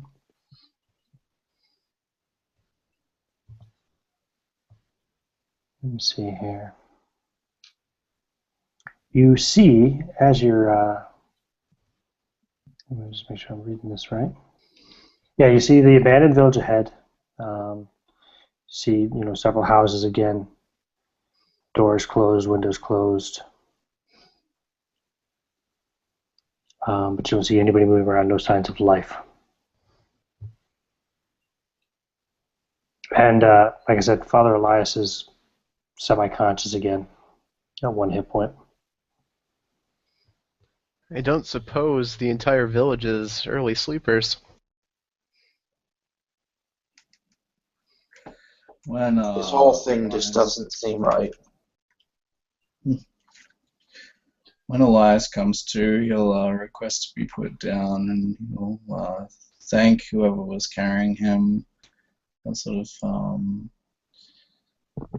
he'll groan and sort of say, "Seems I may have been wrong about God's power in that about God's power in that particular circumstance." Starts, coughing, wheezing. Are you doubting your faith, priest? Says Ironside, with a smile. He says, by the light of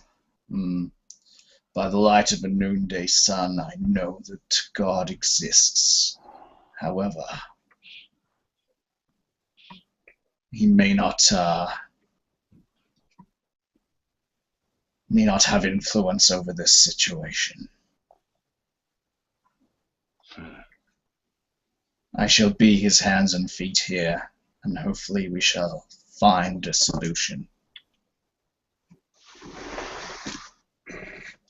So, on further inspection of this village as you're approaching it, it's actually similar in size area to the previous village, but you see that the buildings are much more spread out, so you figure it's probably a smaller population.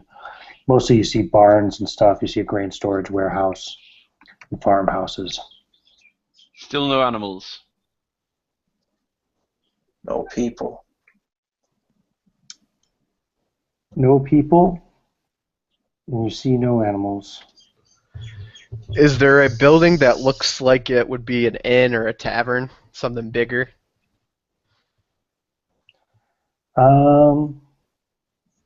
Alternatively, what is in the center of town?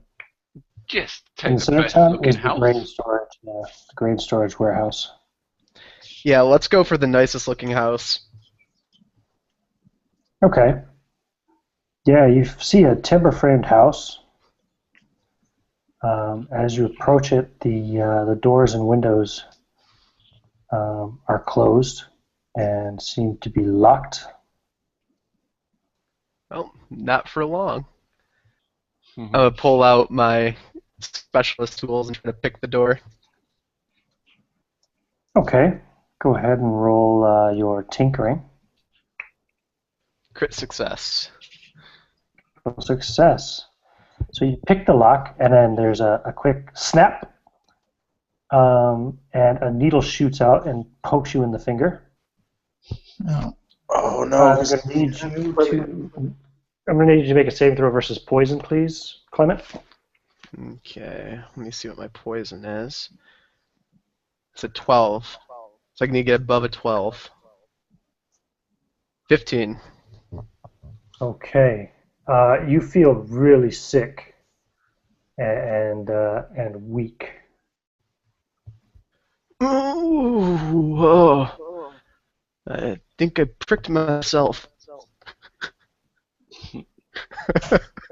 You take a hit point of damage anyway from the razor, from the needle. Sorry. Stumble back and like suck the tip of my finger. Ooh.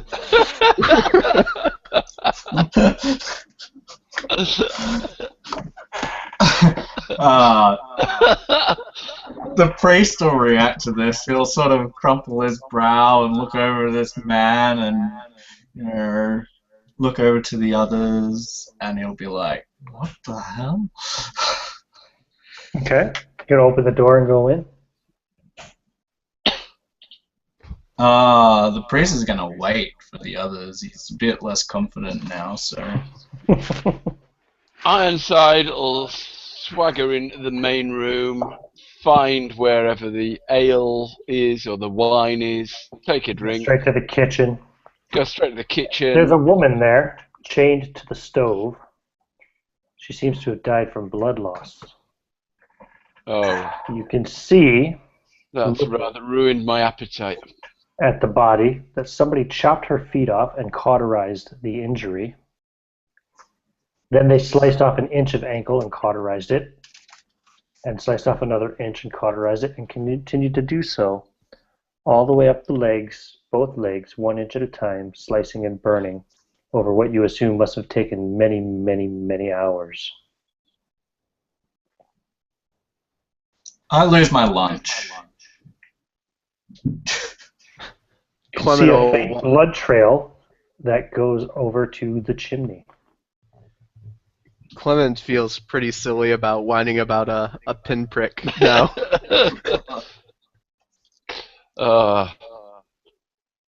All of it could it have been one of those things that came out, those creatures that has come out of her.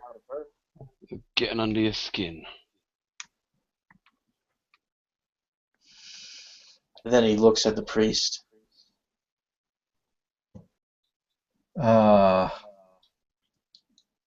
He says, this was done by something with a purpose. What's inside of you? Yes.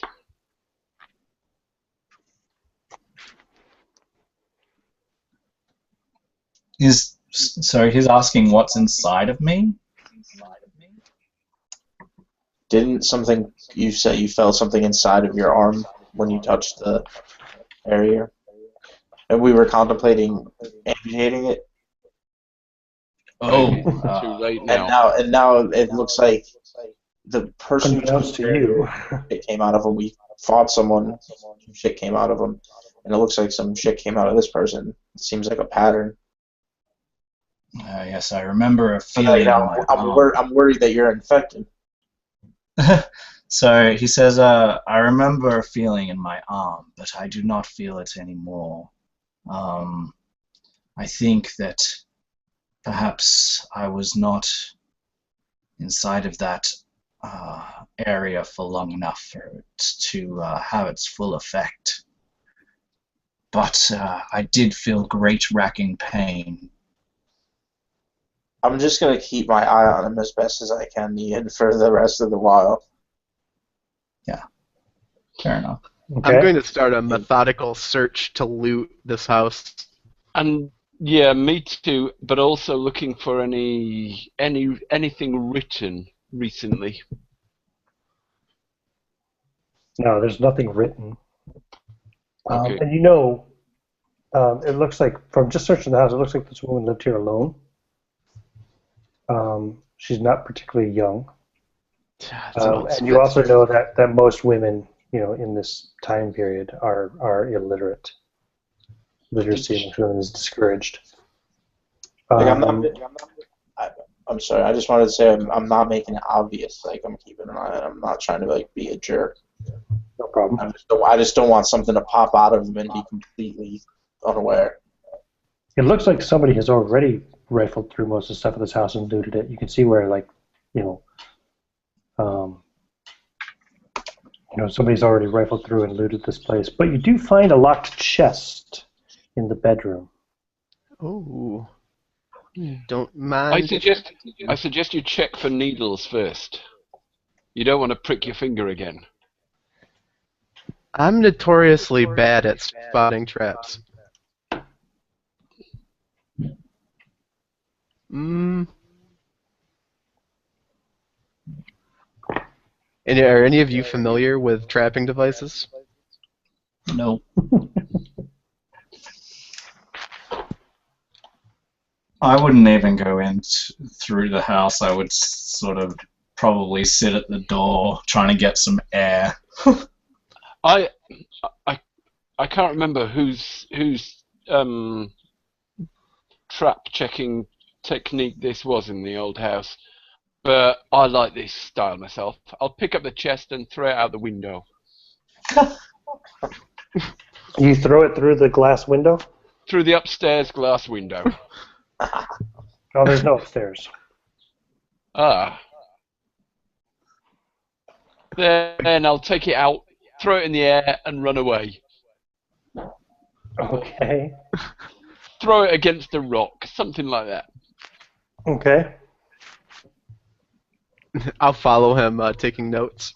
Yeah. You smash it open, and yeah, it's just closed. It's clothing? Yep. Not very good Oh. clothing either. My. I'll pick it up and like unfold it. It's fucking hideous. You do find the remains of another needle trap. Oh. Seems that you saved me, Redemption. Capital, he says. Crumples and falls to the ground. And You as also I'm now holding notice a blood trail leading to the south from the house, leading towards a barn nearby, it looks like.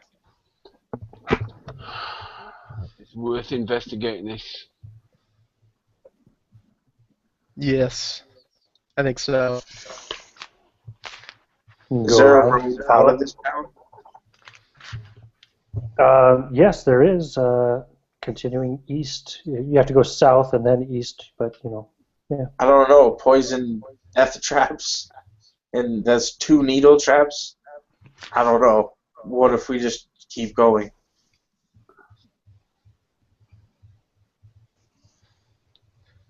We need to find out what happened here. Let's follow this trail and see what we can see. Your need to Okay. know has almost gotten you killed twice. That's true. I will, Well, I owe you my life, sirs. And he looks towards Clement and Redemption. So I follow you to my death. Hopefully it won't come to that. And I'll pull up the arquebus and start walking towards the barn. So the blood trail goes around the barn and Don't bet on continues it. south. Mhm.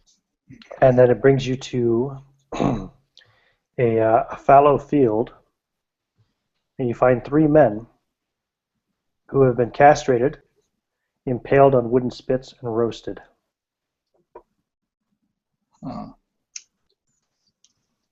I will cover my mouth with a handkerchief. That's all I got. yep. I will do the same. The blood trail continues then to the west. Is there any, other than the obvious ritual motive, is there like anything carved in the ground or strange Not that signs? you see, no. Not that you can see.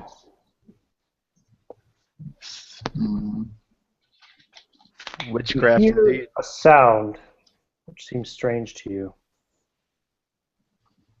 You hear a low yowling sound. On guard, men. What's the environment that we're in? You're Like, besides, currently like, standing they're at like, is the town crowded or No. spread out? spread out. It's just a farming town. Alexander will pull his hatchet and start looking for a place to at least, like, stand in a corner or something like that, protect his back.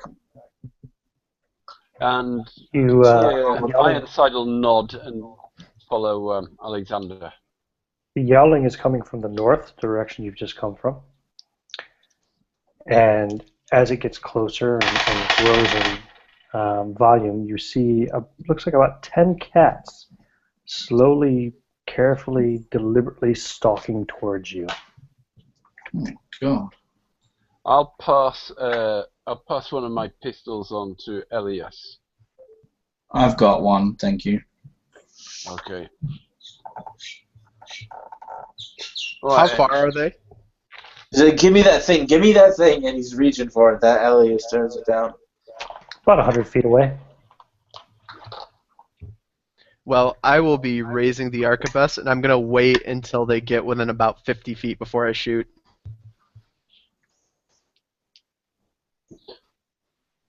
And Ironside waits until they're within 25 because he hasn't got such an accurate weapon. Can I take that pistol from you, dude? Oh yeah. Okay, cool. Thank you. So when are you going to shoot then, Alex? As soon he doesn't really know anything about guns, so he'll shoot as soon as Ironside does, because it's like his gun. What about you, Elias? 10 cats. What's the damage and misfire for that gun? They just don't shoot. No, but what's the chance of misfire on that gun? Did you hand him the wheel lock? Oh no, I got the flintlock, so it's 2 in 10, isn't it? 2 and 10, yeah. And what's the damage? D8. If one gets within, say, 15 feet of him, he'll shoot. So you're waiting until they get within 15 feet. Okay. I was going to say, you should have a wheel lock pistol too, Caius, because I think you took it from the woman. Which one? Did, but it was never reloaded. Yeah, I didn't reload that one. I was thinking actually I'd give that back to you, but okay. Okay, so the cats continue to prowl towards you. Once they're about 50 feet away, you can take your shot there, Clement. Is there a cat that looks bigger than the rest, like an alpha cat? There's one in the front. Doesn't look particularly bigger, but it seems to be in the lead. Yeah, I'm going to peg it in the head. No, I'm not. I got a 6. Roll a d10 to see if you misfire. Oh, yeah, sorry. Nope, I didn't. Okay, you shoot and miss. The cats seem undeterred, unafraid, and continue to stalk towards you. And from this range now, you can see they're absolutely infested with fleas. You can see them jumping around off them. Are there any with a bow on it, or sort of long, fluffy hair, or anything like that? Because I'll shoot that one. Sure. If any of them look pretty, I'm shooting that one. Okay. Go for it. So they're now 25 feet away. Natural 20. Bam! You blow that cat away. The other 9 keep pushing forward. The other 9 keep pressing forward. It's like an arcade game. As soon as he fires, I'll fire. Roll to hit. It'll be a 22.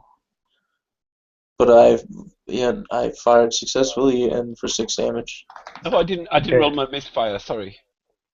Yeah, no, I didn't misfire, so I blew it. Okay. Yep, you blow another one away. The other 8 continue pressing forward. They're now 15 feet away. Elias, They're coming right at us. Yep. They're coming right at us. How fast do they move? They're moving very slowly, very deliberately, stalking towards you. I rolled a 14 to hit. Yeah, that will hit. Damage? Oh, this is your gun, right? Did you roll a d10 to see if you misfired? Nope, I will do that now. I rolled an 8. Okay, so you didn't misfire, so you hit. And that's 7 damage. Okay, you kill a third one. Still 7 left. They're now about 10 feet away from you guys. I will pull my wheel-lock pistol and shoot at another one. Roll to hit. I'll pull my hatchet out and then continue to scream, "They're coming right at us!" Unshoulder my shield and get my pickaxe out. 10. 10 misses. The cat dodges aside. Now, at this range, You only like shooting peasants, don't you? the fleas leap off of them and leap towards each of you.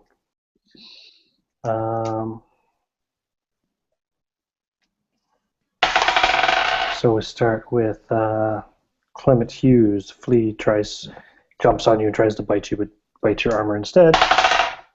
That's going to be a 16 against Alexander. That's going to hit. So Alexander needs a save versus paralyzation. Another one bites at Ironside and doesn't go through. And Elias, you got to make a set paralyzation save as well because you get bitten by a flea. Paralyzation. 3 under 14. You rolled a 3 under 14? Correct, sir. Too bad you need to roll over for a save. I know. You are paralyzed from the waist down. As am I. He Cannot move your screamed, legs. "What's happening to me?"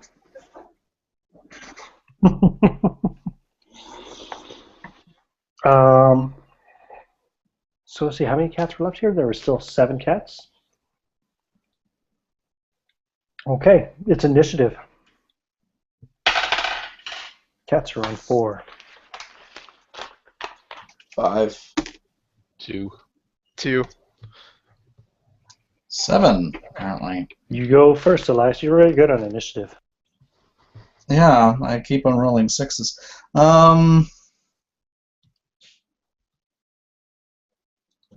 So it's in melee.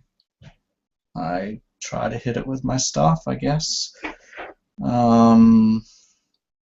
Because they're cats, I assume that they don't understand, so...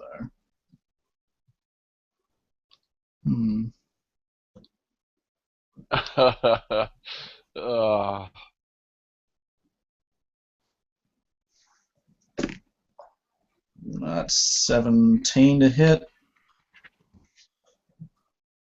And...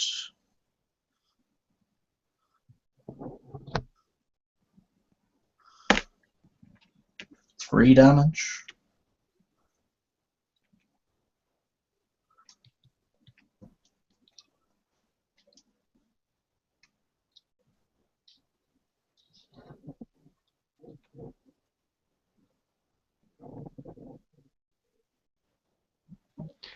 You are muted, Ian.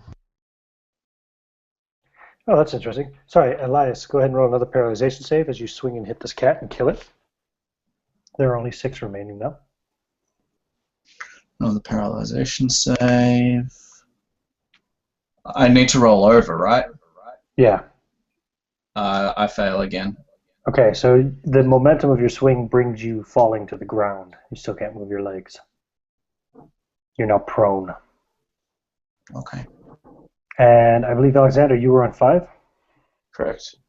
It's your turn. What are you going to do? So it's just my legs. Can I remain standing? For the moment, yeah. You are standing. And is there a cat within my range? Oh, yes, there's a couple cats easily within your range. And I scream out, "I can't feel my legs!" And I'm taking a whack at one of those cats. 15. The hits, damage. 3 damage. Dead cat. 5 cats remain. The cats are next. So, there's going to be 1 on each of you, and the spare one is going to go after the now prone priest, I suppose. Oh, wait, sorry. Roll paralyzation save there, Alexander.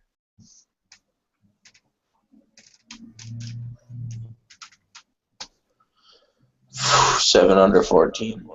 Okay, you fall prone as well from the momentum of your swing. Can I still talk? Oh yeah, you can still talk. You just can't. You're just no longer standing. He just screams as he's like, "Ah!" and falls. So odd or even. Okay, actually, 2 cats are attacking Alexander. 1 cat is attacking each of the rest. So for Alexander, the cats jump on you and start biting you. That's one hit. That's a miss. So one of them bites through for 3 points of damage. Fuck. One attacks Ironside and does not get through. One attacks Clement Hughes and does not get through. And one attacks and does not. It's biting at your robes, but doesn't pierce through their Elias. Oh, wow. And so who was on 4? Anybody on 3? Somebody was on 3. No. Me and Caius are both on 2. Yep. Okay, you guys go next on 2. Sorry. Thought one of you was on 3 for some reason. Ironside just says, Beelzebub would have loved you guys, and lays in with his pickaxe. Roll to hit. 8, 9, 10, 11, 12, 13, I think.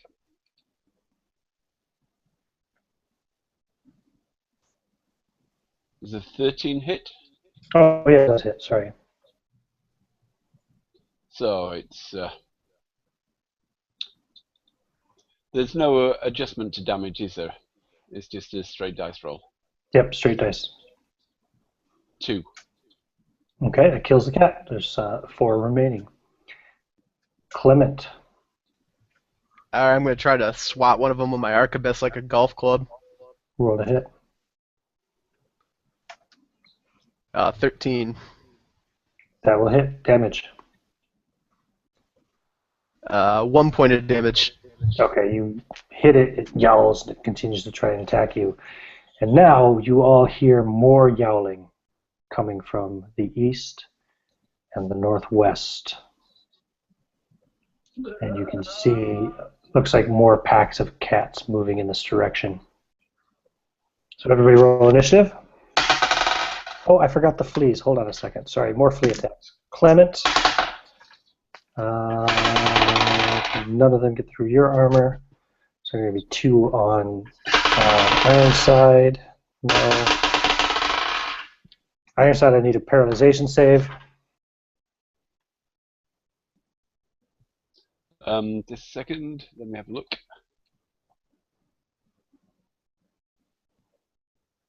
Paralyzation is 14, so okay.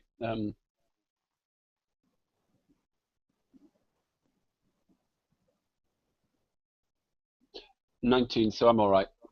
Okay, you're all right then. But you got bit by a flea anyway. So now it's initiative. Ooh, cats and fleas are on 8. I can do a whole bunch of nothing on 6. Clement's on 7.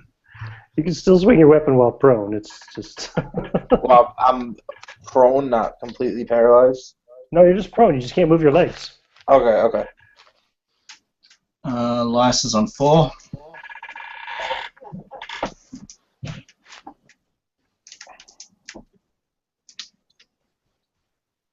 Ironside. I'm on 0. Oh, okay. Okay. So the cats and the fleas go first. So I'll go fleas first again. I'll do 2 more fleas on Hughes. No. Oh, 1 gets through. Roll paralyzation save there, Mr. Hughes. And for Ironside. 17. That's a pass. Okay, Ironside, I need a paralyzation save from you as well, please. 17 as well. Okay. You guys are still getting chewed up by these fleas. And then the cats. So there's 4 cats remaining. 1 attacks you again, Hughes, and doesn't get you. 2 of them still are attacking the prone Alexander. That's 12, so that doesn't hit. And that one does not hit. And 1 is attacking Elias and does not hit. Now, these other packs of cats, the one to the northwest, you can see. How far away are they? They are about 100 feet away, but they're moving faster than the other ones were moving before.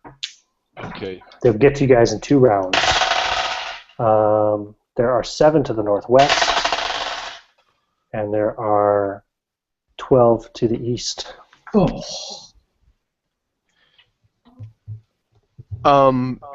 Is there any like elevated objects around us, like a hill or trees or Houses. There are barns. In fact, there's a barn right to the west of you. Let me just look Barns at the often have map here. hay. Barns. There's often have hay more loft. forest to the west as well, beyond the barn. Oh, fuck it. I'm going for the barn. I'm going to say, we need to get to the barn, you fools. The barn, the barn. Okay. Yeah, who was on 6? Clement was on 6, right? I was on 7, yeah. Oh, you're on 7. Okay, so you start moving towards the barn? Well, wait. The priest and the other specialist are on the ground. That's Yep. correct. I'm going to grab the priest because I'm already burdened by heavier armor than Redemption. I figure he can handle the specialist. Okay. Okay, so that's going to make you move slower. And I'm going to start limping towards the barn with him. Who was on 6? I was. What are you doing on your turn? You still got these 2 cats trying to bite you. I'm swinging the hatchet at one of them. I guess while I'm getting pulled away. Nice. 20. 1 damage though. Damage? 1. Okay, you wound it. I think next was Elias. You're being picked up and carried by Hughes, so... So I can't really Still help dogging him. you. The cat is still dogging you, so no pun intended. So I can still reach it. Yep, because it's still trying to attack you. Alright, I will try and hit it with my staff. Awkwardly, because he's picking me up. Mhm. That's a 17 to hit. Damage?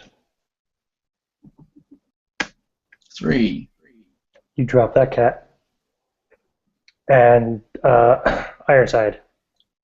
I pick up the Alexander and start running towards the barn. Okay. So we still have Ow. 3 cats left here. Are there 3 left? Pursuing. And the rest If I pursuing. can- Yeah, there's... If I can manage it as well, I'll kick one of the cats. Yeah, you can make an attack roll. Go for it.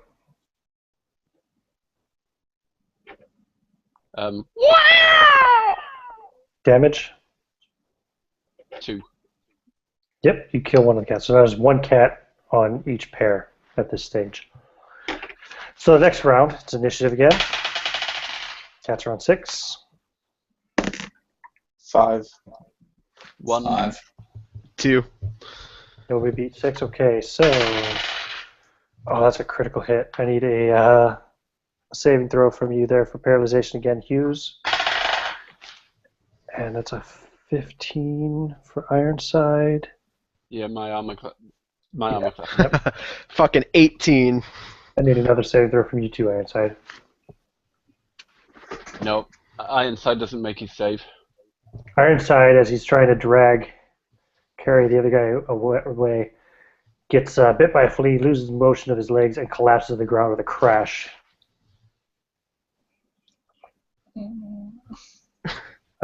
Cat's attacks. Sorry, the cat still goes for the priest. That is a hit. Hits Elias, worrying at his leg. Oops, that's the wrong guy for damage. Sorry. For 2 points damage. So Okay. the priest goes limp in your arms. Unconscious again. And the other cat attacks at Alexander again. That's only an 11, so it doesn't get through the armor. Hughes, you have kind of an important decision to make. All of your allies are paralyzed. You can run away as fast as you can and leave them behind, to leave the cats behind. Or you can choose one to carry towards the barn, keeping distance from the cats as best you can. Now, what's the material on the ground like around us? Is it like grass? Yeah, it's grass. Yeah, I was thinking. I'm pulling off my 8 apostles and I'm throwing it in a pile, and I'm gonna fucking light a torch. Okay. And if I have time, I'm gonna start a fucking raging fire that might engulf this entire settlement. Well, it'll take you the turn to light your torch. The cats will be 50 feet away from you then by the time you do that. I'll try to. And If then next round you're gonna have to make another saving throw, I think. Hold on, let's just double check. No, you don't have to make a saving throw this round. Actually, you're good. Oh, but you do have a cat attacking you, and it hit. It jumps up and claws at your face for 2 points of damage. Oh, that fucker. The other one attacks again at Alexander and hits him for 4 points of damage. 4? 4 points, D4. It's While you're ridiculous. scratching his eyes. That drops me. -1. The other cats will be in melee next round. I'm going to, if I can hold my reaction, I'm going to try to throw the torch on the apostles when the cats get close. Wait, as he was doing that, I haven't done my turn yet. I'm getting out. I'm sitting on the ground, but I'll get out my powder horn, my gunpowder, and just make a wide circle of gunpowder on the ground around me. Okay. All around you, or a semicircle? Full circle or semicircle? Full circle. Okay.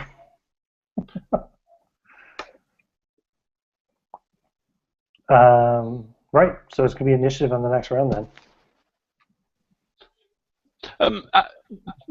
Not as far out as I can possibly reach. Do you light a torch as well or something? Because you could probably... No, he's got a torch. He's got a torch. He was. Okay, I mean, just wasn't sure. I'll just spend. I'll spend a round just laying gunpowder. 7 on initiative.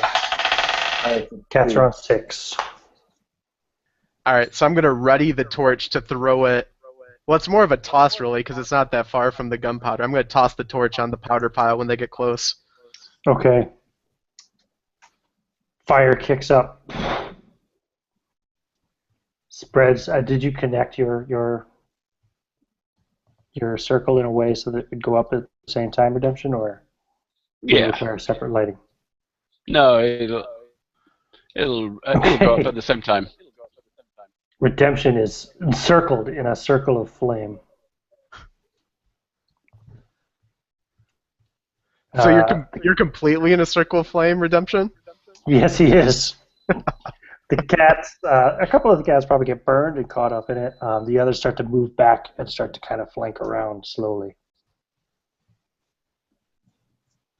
I'll start trying to get some movement into my legs, and I won't start reloading my weapons, though. Not with this fire going on.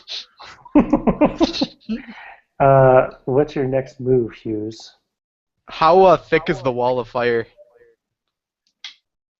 At this point in time, probably not too thick. Maybe like a foot. I'll risk grabbing Redemption and yanking him out. Okay. I'll have you make a breath weapon save. Okay. Or breath save, Let's see what my...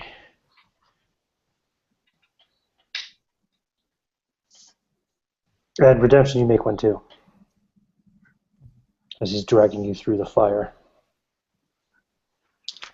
18. I made it. I did not make mine. Hughes, you take 6 points of fire damage, Hughes. Ooh. Fuck. You're brutal. That's a lot. As you pull Redemption through, you get burned pretty bad. Your hair catches fire. I did not appraise that fire well.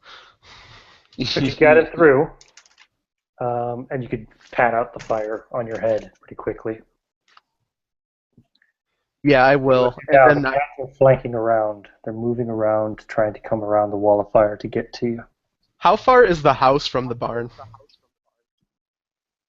Which house? The house you guys were at earlier? Yeah.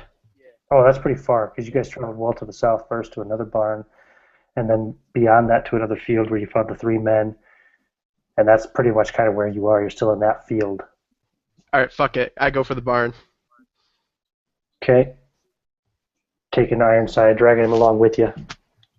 The cats will be several rounds behind you by the time you get to the barn, just because they have to flank around. Do they? They're still not. They're still not running. They're still moving in a kind of a slow, deliberate hunter-like pace. Are they deterred by the 2 bait piles we left them? They may be, actually. That's a good point. They may well be. So when you get to the barn with Ironside, you're gonna go in. Yep. Yep. Swing the door shut behind you. Kind of unceremoniously plop Ironside down to the ground inside the barn. We'll see what there is inside first. There are 3 children hanging head down from the rafters. Their faces have been chewed away. It looks like something with a proboscis or other long, hard snout was sucking their innards out through their necks. Child. Oh, that's unpleasant. Can you imagine that? Clement Hughes, you've introduced me to a strange new world. Now here's an important question, Andrew. Your game's going on in less than an hour, right? Yeah, at 10. So I'm thinking we might want to... Well, what would be your next step of action there? What would be your plan? To make sure that the barn's somewhat fortified. Is there a ladder in the barn? Is there a ladder in the barn? Sure. Are there crossbeams and is it... Oh, yeah, there's plenty of extra lumber and stuff and hay and... No, but is there a high... is the roof supported with beams, cross beams, Yes. that we could climb onto? Mm-hmm. Yep, absolutely. There's like a hayloft even area kind of thing you can climb up to. That's what the children are hanging from. Shall we go up there? Make a stand up there? Start at it, Redemption. I'm going to give it a quick once-over on the ground and try to patch up any holes. Yeah. Try and keep the cats out. Yeah, exactly. Yeah, I'll say you can fortify yourself inside this barn. How long do you want to stay inside here then? Well, I've got some rations. I plan on waiting a while anyways. I've got some rations. I could do with some healing up. Wait until the next day? Yeah, at least. Yep, at least. Just sort of... Well, you lie will hear low. the yowling of the cats all night long and all morning long as well outside the barn. Fortunately for you, the fire didn't spread enough to catch this barn on fire.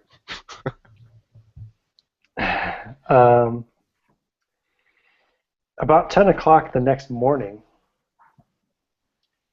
all of a sudden the yelling stops, and there's like a thrumming through the air. It kind of feels like, I don't know if you've ever been to an air show. Mm-hmm. You know that feeling you get when like a high-speed jet passes by at low altitude? Mm-hmm. Something like that.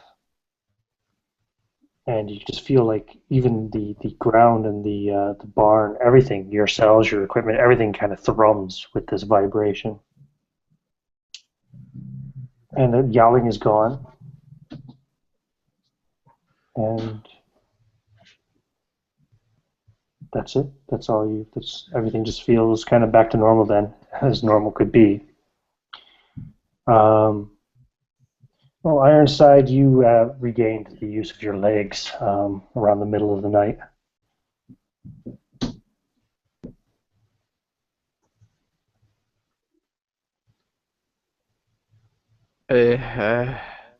I think they're gone.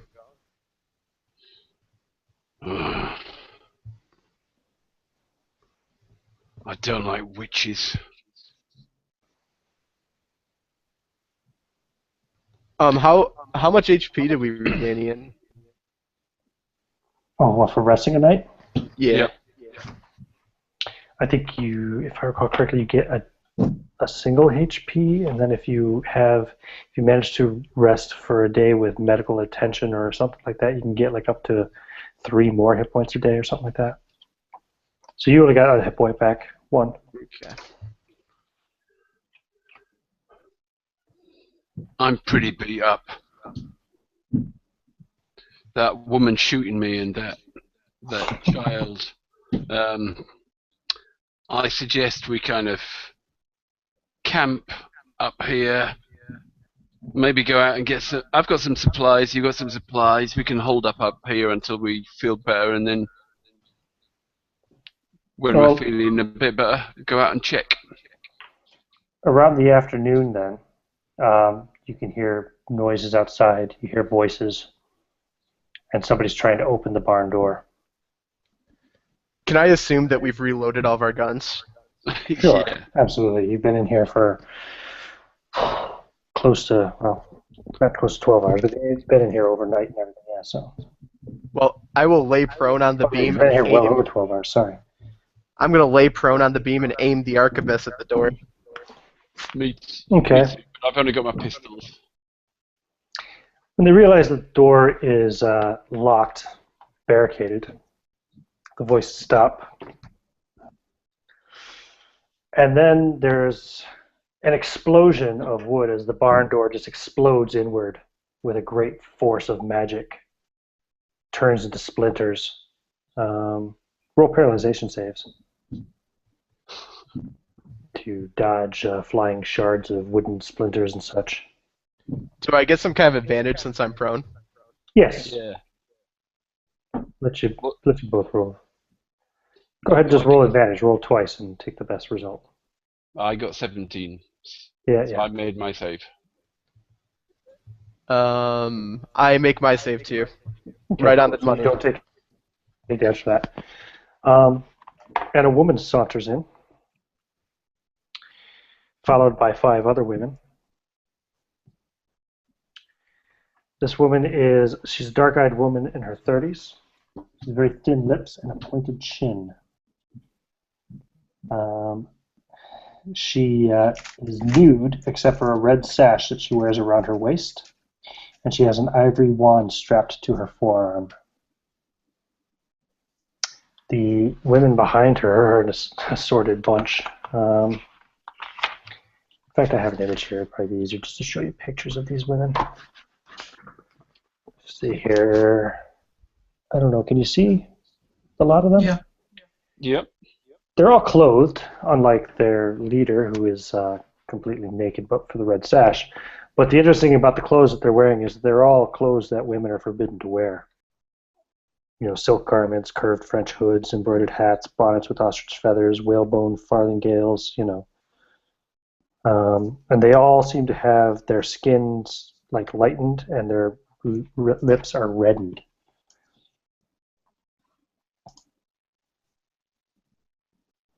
And the woman who's naked with the red sash looks up at you, looks directly up at your hiding spot, and says, "Well, what are you waiting for?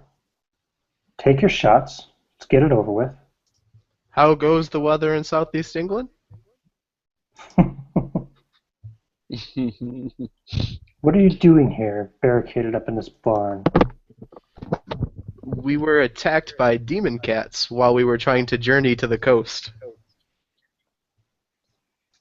That would explain the 2 chewed-up corpses outside in the burned field. I look at Redemption. Were they friends of yours? More like acquaintances. I don't really do friends, says I inside. Unfortunately, I don't think there's enough of them left to be worth bringing back. Well, you have a choice. You can serve me or not. If you don't serve me, well, then I don't really have much use for you, and I'll probably kill you. My name is Aurelia Wolcott. and I am going to take over the world. Put an end to slavery. An end to hunger. You're going. Pardon me, ma'am, but you're going to put an end to slavery by taking slaves? Oh, I'm sorry. I meant for women. Very little for your kind. But if you will help me to hunt down the nobles who own these lands, then you'll be allowed to carry on. I've served many different people in my time. What are the terms of service then? Simple. You help us hunt down the noblemen and the landowners, bring them before me at the priory, where they will be judged, and their wealth and property will be redistributed to the masses. And then you can carry on. I look at Redemption and I say, it's a pretty good deal, seeing I think that's the only way we're going to walk out of here. I've never really much liked nobles myself anyway. You know what? Men are shit. I hate men.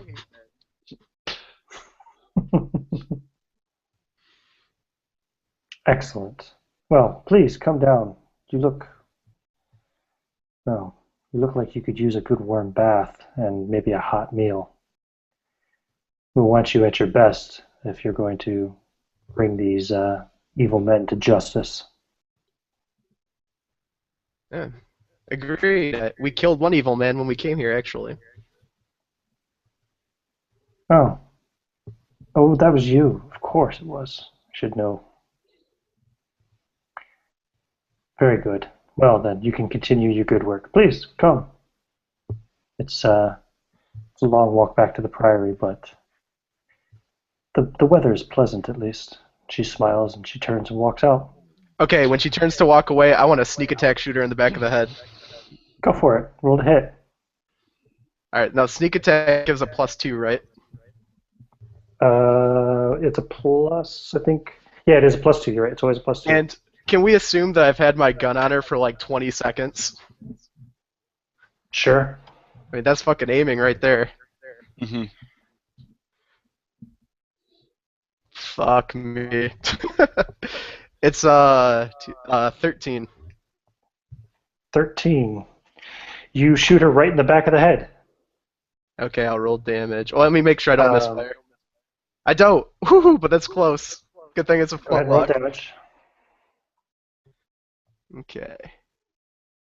That's good because I have a lot of sneak attack. Let me see how much it was. 3.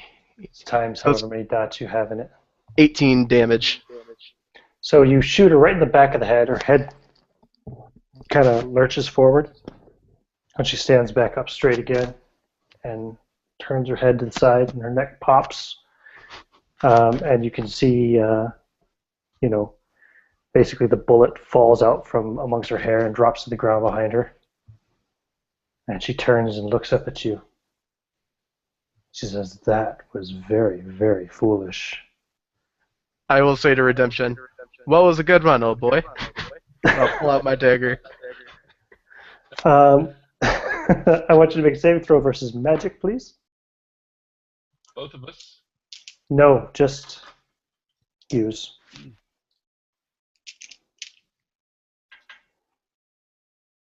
I failed it. Okay, so it's going to be 10d6 damage as she reaches up with a hand and utters a word.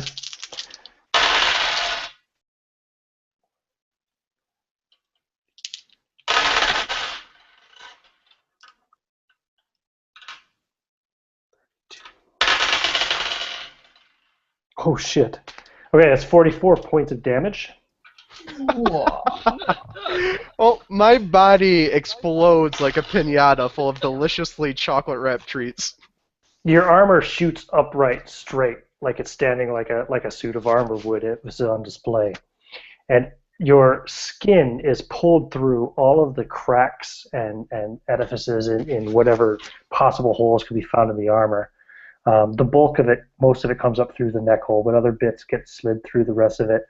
as first all of your flesh comes pouring out of it and falls to her feet in a bloody splop, and your bones rattle around like some kind of a sick-sounding tambourine inside of the armor, which about 3 seconds later then collapses to the ground with a loud crashing sound.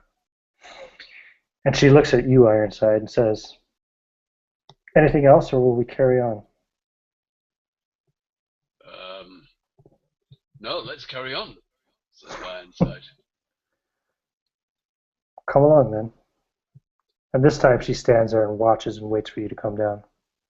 He climbs down the ladder, nods to the women, lead the way.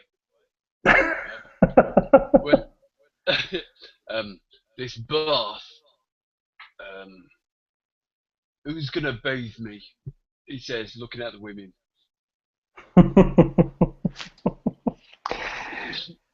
I think And that's where we're going to end. You've got to draw straws to see who gets to bathe me. That's where we're going to leave it. Look, Sorry, Caius, you're getting pretty good at this, at surviving these adventures. I'm not sure that qualifies as survival. That's... Oh, it sure does. And you don't have anybody to share the experience points with either. There's a... Oh. What were you saying, Anthony? No, never mind. I'll save it for when you're done broadcasting. All right. Just real quick, go one by one. Andrew, any thoughts on the adventure? Clement Hughes finally has met his demise after many, many successful adventures. Yeah, I basically chose to die. Like, I knew what the outcome was going to be, but I figured that's how he would go. Yeah. Yeah, I can tell you guys, basically, there was a ritual going on at the priory. And if you don't do anything to stop it within 24 hours, it completes, and this woman becomes basically like a god.